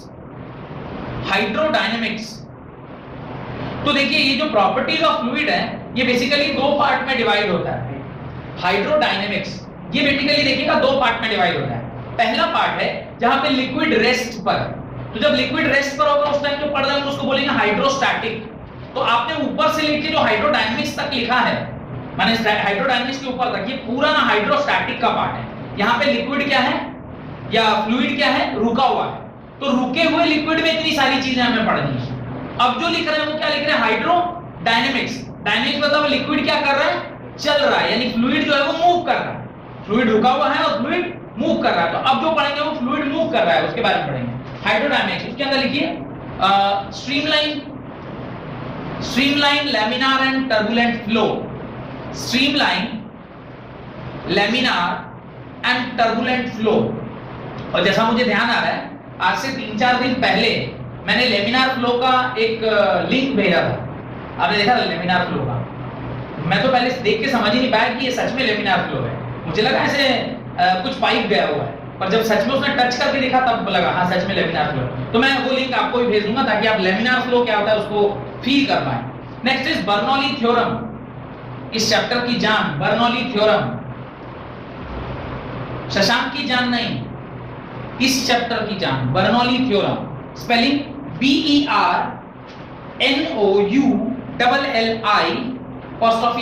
Bernoulli's theorem, BERNOULLI Bernoulli's theorem. Next viscosity, word viscosity आपने सुना होगा, विस्कस है, विस्कस लिक्विड है, विस्कोसिटी बहुत डिटेल में पढ़ेंगे विस्कोसिटी के बारे में। Then Stokes law, STOKES, Stokes law, then is Stokes law, and the last point is terminal velocity। क्या थर्मल वेलोसिटी याद है? एक्चुअली थर्मल वेलोसिटी क्यों याद है?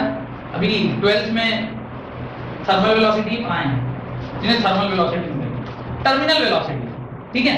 नेक्स्ट चैप्टर का नाम लिखें थर्मल प्रॉपर्टीज ऑफ मैटर। अभी क्या पढ़ रहे थे? फिजिकल प्रॉपर्टी पढ़ रहे थे, तो फिजिकल प्रॉपर्टी सॉलिड का अलग पढ़ा, फ्लूइड्स का अलग पढ़ा। अब पढ़ेंगे थर्मल प्रॉपर्टी। थर्मल प्रॉपर्टी मतलब हीट देने पर मैटर किस प्रकार से बिहेव करेगा।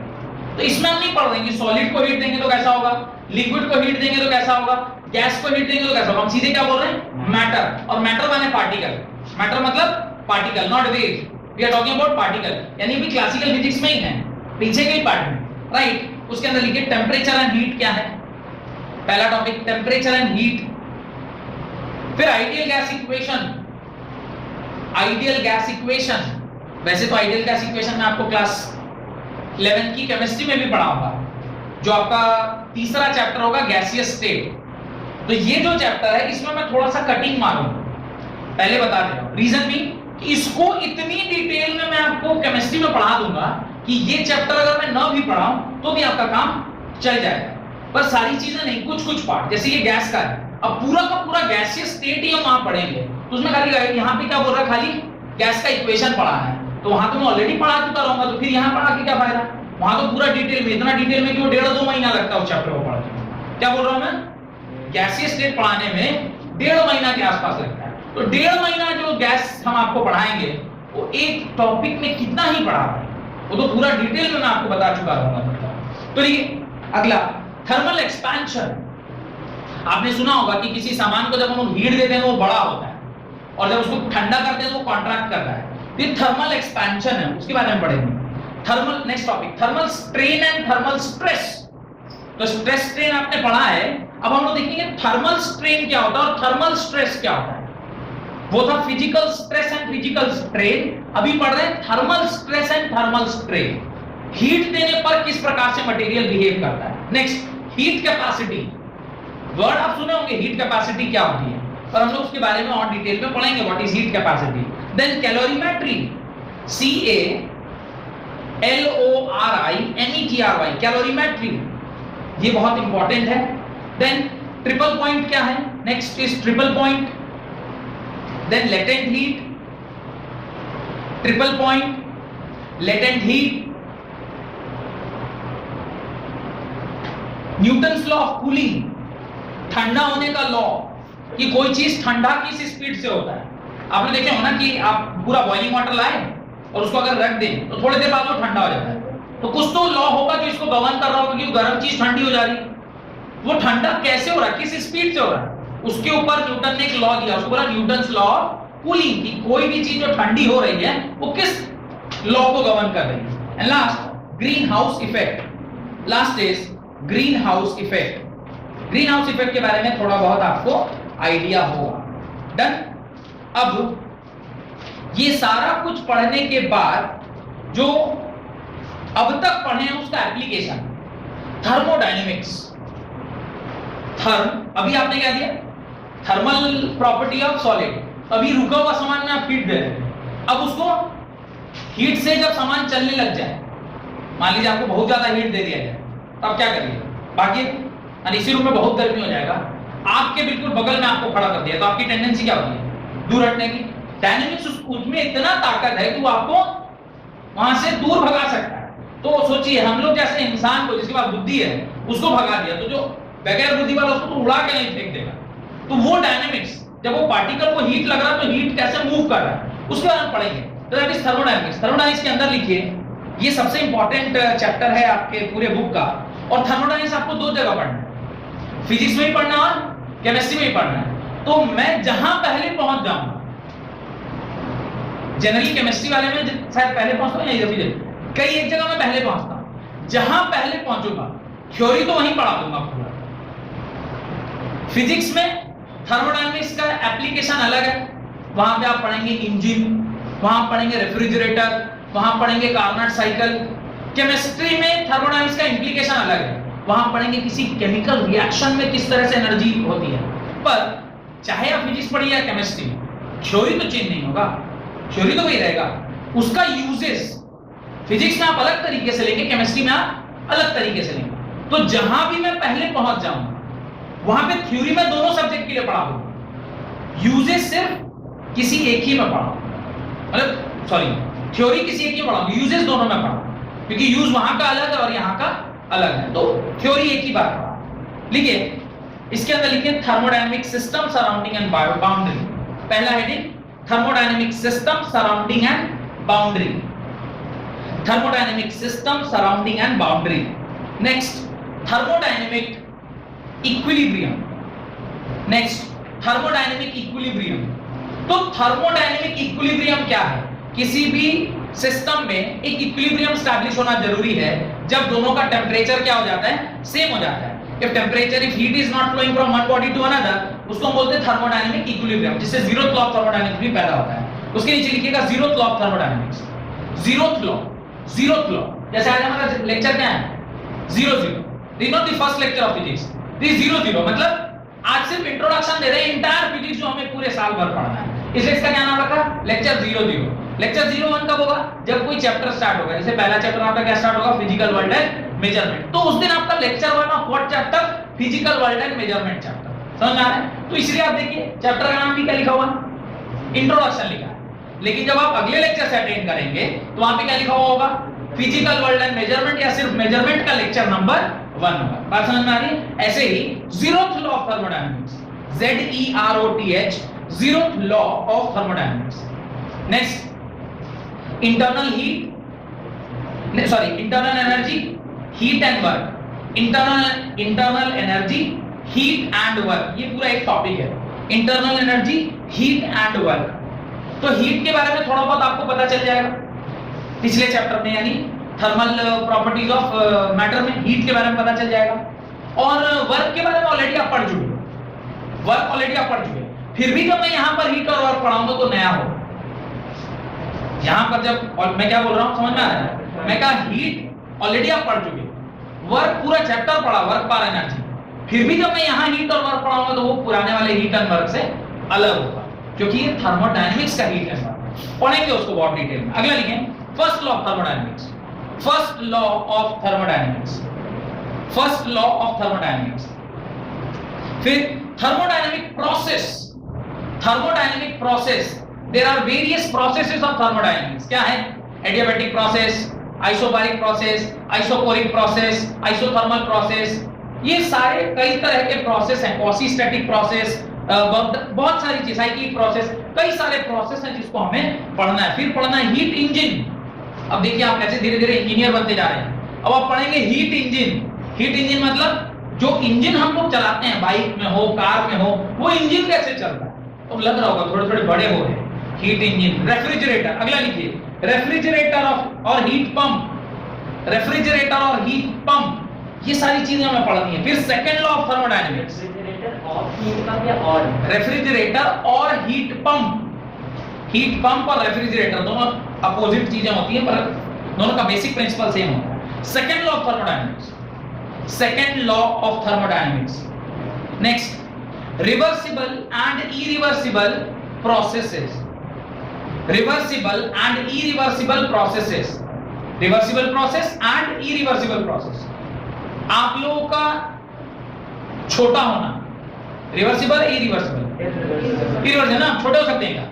आप जो एक बार बड़े हो गए तो हो गए, थोड़ी नीचे जाएंगे, वापस से 3-4 साल 5 साल 6 साल के थोड़ी हो सकते हैं। Last is Carnot engine, last is Carnot engine, Carnot engine, Carnot engine के ऊपर ही आपका जो भी गाड़ी वगैरह चलता है उसकी जो एफिशिएंसी कैलकुलेट होती है ये on the basis of Carnot engine. तो आपको बहुत, ये देखिए जितना भी कुछ पढ़ रहे हैं ना सब हम लोग डे टू डे लाइफ की चीजें पढ़ रहे हैं। आप 1 नंबर चैप्टर्स उठा के देखिए, पहला फिजिकल वर्ल्ड, मेजरमेंट, हम डेली करते हैं, सब्जी लेने जा रहे हैं मेजरमेंट कर रहे हैं, भाई जोक रही है ना लेडीज, पेट्रोल लेने जा रहे हैं वो मेजरमेंट, सब मेजरमेंट हो रहा है। नेक्स्ट, मोशन स्ट्रेट लाइन, आप गाड़ी चला रहे हैं स्ट्रेट लाइन में चल रहे हैं, आप कैच खेल रहे हैं वो प्लेन हो गया। उसके बाद आप circular motion, rotational motion, gravitation, physical properties, solid है, दिन भर हम कुछ ना कुछ सॉलिड्स के साथ करते हैं, कभी उसको हीट दिया, कभी उसको खींचा, कभी टाना, फिजिकल प्रॉपर्टी ऑफ सॉलिड, फिर फ्लूइड, फिर बर्नौली थ्योरी, वो सब सारा कुछ आता है। फिर उसके बाद थर्मल प्रॉपर्टी, आप हीट दे रहे हैं कुछ, आप नहीं दे रहे, आपकी मम्मी हर दिन खाना बना रही है तो आपने यूटेंसिल को हीट दिया, वो हीट कैसे यूटेंसिल चढ़ाना है, कितना हीट जाएगा, सब डे टू डे लाइफ से जुड़ी हुई चीजें हैं। इवन थर्मोडायनामिक्स, लड़के गाड़ी चला रहे हैं आजकल, तो लड़कियां भी गाड़ी चला रही है, तो गाड़ी के अंदर की चीजें जानना जरूरी है हमारे लिए, भाई किस तरीके से गाड़ी के अंदर का फंक्शन काम कर रहा है ना। फिर काइनेटिक थ्योरी, अगला चैप्टर लिखिए काइनेटिक थ्योरी। अब जब हम बाहर की सारी चीजें जान गए तो अपने एटॉमिक लेवल पे क्या हो रहा है, जब आप हीट दे रहे हैं सिस्टम को तो उसके एटॉमिक लेवल पे क्या हो रहा है, तो वो क्या है, काइनेटिक थ्योरी ऑफ गैसेस। पूरा अगर बोलूं तो होता है काइनेटिक थ्योरी ऑफ गैसेस। तो काइनेटिक थ्योरी, राइट, उसके अंदर लिखें पहला point, molecular nature of matter, molecular nature of matter. दूसरा, बिहेवियर ऑफ रियल गैस, दूसरा बिहेवियर ऑफ रियल गैस। तीसरा, kinetic theory of ideal gas, behaviour of real gas and kinetic theory of ideal gas, kinetic theory of ideal gas.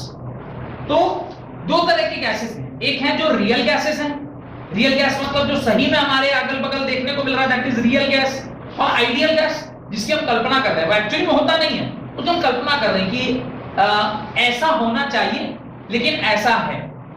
एक ideal student, real student. Ideal student आपको 6 घंटा पढ़ना चाहिए, आज theory दे देना 6 घंटा पढ़ना चाहिए, रियली पढ़ रहे हैं क्या, पढ़ेंगे क्या, अगर पढ़ने लग जाइएगा तो आइडियल हो जाएगा, पर एक्चुअली आप क्या हैं, आप तो रियल। आप अगर 3 ही घंटा पढ़ रहे हैं, you are not ideal, you are real. There is a difference between ideal and real, तो दोनों के बारे में पढ़ना है। फिर डिग्री ऑफ फ्रीडम क्या होती है, right, next degree of freedom, then specific heat capacity, degree of freedom. Degree of freedom के बारे में आप लोग से ज्यादा और कौन समझेगा। अब जो आपको मिला है, this is extreme level of degree of freedom. पहले जो मिला हुआ था that was nothing, now you, अभी नहीं, अभी तो जस्ट आप बड़े ही हुए, जब धीरे धीरे स्कूल जाने लग जाएंगे, थोड़े घर के डिसीजन वगैरह लेने में आपका से होगा, पीपल विल आस्क, वो सब आएगा, धीरे धीरे आता है, एक ही बार नहीं आता।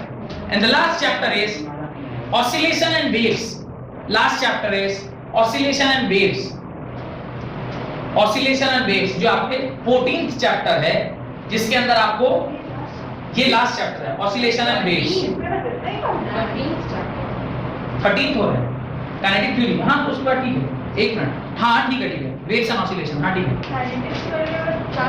काइनेटिक थ्योरी जो था वो आपका थर्मोडायनामिक्स के बाद, एक मिनट, वो 13th चैप्टर था, थर्मोडायनामिक्स 12वां चैप्टर था, नहीं सर 11 चैप्टर था।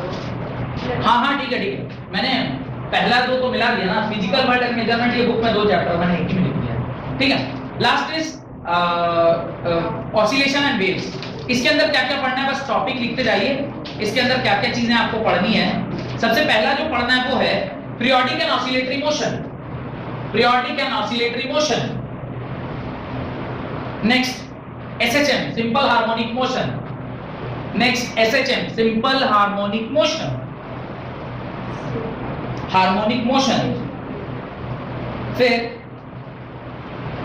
फोर्स्ड ऑसिलेशन, फोर्स्ड ऑसिलेशन, फिर फोर्स्ड ऑसिलेशन, फिर रेजोनेंस, फिर रेजोनेंस। ये कहीं और भी सुना है रेजोनेंस, हाँ, एक इंस्टीट्यूट का नाम है कोटा में, रेजोनेंस। फिजिक्स में अच्छा हाँ, फिजिक्स में कई बार रेजोनेंस आता है। तो रेजोनेंस एक ऐसा टॉपिक है जो आप सुने होंगे। तो ये जो अभी मैंने 4-5 टॉपिक लिखा है ना, सब टॉपिक, हाँ, साउंड में ही रेजोनेंस आता है, यहाँ भी पढ़ेंगे। तो ये जो 4 टॉपिक आपने लिखा है, ये सारा टॉपिक किससे रिलेटेड है? ऑसिलेशन से। अब जो मैं लिखवाने वाला हूं वो किससे रिलेटेड होगा? वेव्स। वेव के अंदर लिखिए ट्रांसवर्स वेव, वेव्स के अंदर लिखिए transverse wave, longitudinal wave, principle of superposition of wave, transverse wave, longitudinal wave, principle of superposition of wave, principle of superposition of waves, reflection of wave, Doppler effect, DOPPLER, Doppler effect, DOPPLER, Doppler effect. तो कुल मिलाकर इतना आपको पूरे इस साल भर में पढ़ना है। और ध्यान रखिएगा कि एक एक टॉपिक जो मैंने लिखवाया है, आप क्लास 10 तक में जो एक एक चैप्टर पढ़ते थे उससे भी बड़ा हो। इसलिए मैंने आपसे कहा था कि 500-600 पन्नों की किताब मैंने कॉपी बनाइएगा। रीजन कि ये जो नोट्स मैं आपको इसमें दूंगा उसको ही सिर्फ पढ़ लेने से आपका काम निकल जाने वाला है। तो आपको बस क्या करना है, जब जैसे जैसे मैं बोलूं, अब आप ये लिखिए, इस तरीके से डायग्राम बनाइए, मेरे बोले बगैर अपने से बुद्धि लगा के कुछ ना उतारना है ना कुछ डायग्राम बनाना है। जब मैं बोलूं कि हाँ लिखिए तो लिखना है, जब मैं बोलूं ये डायग्राम उसके नीचे बनाइए, बनाना है। अपना बुद्धि नहीं लगाना है। ये कभी भी गलती से नहीं सोचिएगा कि जो हम मुंह से बोल रहे हैं हम कॉपी में नहीं लिख पाए। कई बार लोगों को लगता है कि समझा रहा है कहीं भूल जाएगा, कैसे भूलेगा? अरे यही काम कर रहे हैं तो भूलेंगे कैसे? इसके लिए ये टेंशन आपको नहीं लेना है कि सर जो ये बोले नहीं लिखवाएंगे नहीं, जरूर लिखवाएंगे। जो हम बोले हैं वो आपकी कॉपी में हम जरूर लिखवा देंगे। तो लिखवाने का टेंशन मेरा है। कुछ लोग रहते हैं जैसे कुछ बच्चे, ये जो बच्ची थी दिया, ये पहले दिन आई तो हम कुछ पढ़ा रहे थे तो हमारे जो मुंह से जो समझा रहे ना उसको इंग्लिश में फटाफट लिख रही थी। क्यों लिखवाएंगे इस बात को? आप अभी समझने पर ध्यान दीजिए, समझ लीजिएगा तो रिकॉर्ड भी हो रहा है। लिखने का काम तो पॉज करके भी लिख सकते हैं। तो लिखने वाला काम तो कभी भी हो सकता है, समझने का काम यही हो सकता है। समझ जाइएगा तो लिखना क्या है तो बुक में भी लिखा होगा। बात समझ में आ रही है? तो आपका मेन फोकस क्या होना चाहिए? समझने पर। समझ जाइएगा तो 10 किताबें पढ़ के आप भी उसको अपना भी नोट्स बना लीजिए, पर उसका टेंशन नहीं लेना, मैं नोट्स सब आपको दे दूंगा। ठीक है, यहां तक रखते हैं, यहां तक रखते हैं। और अगली क्लास फिर हम लोग मेजरमेंट चैप्टर के साथ लेक्चर नंबर 1 स्टार्ट करेंगे। ठीक है, बहुत बहुत धन्यवाद।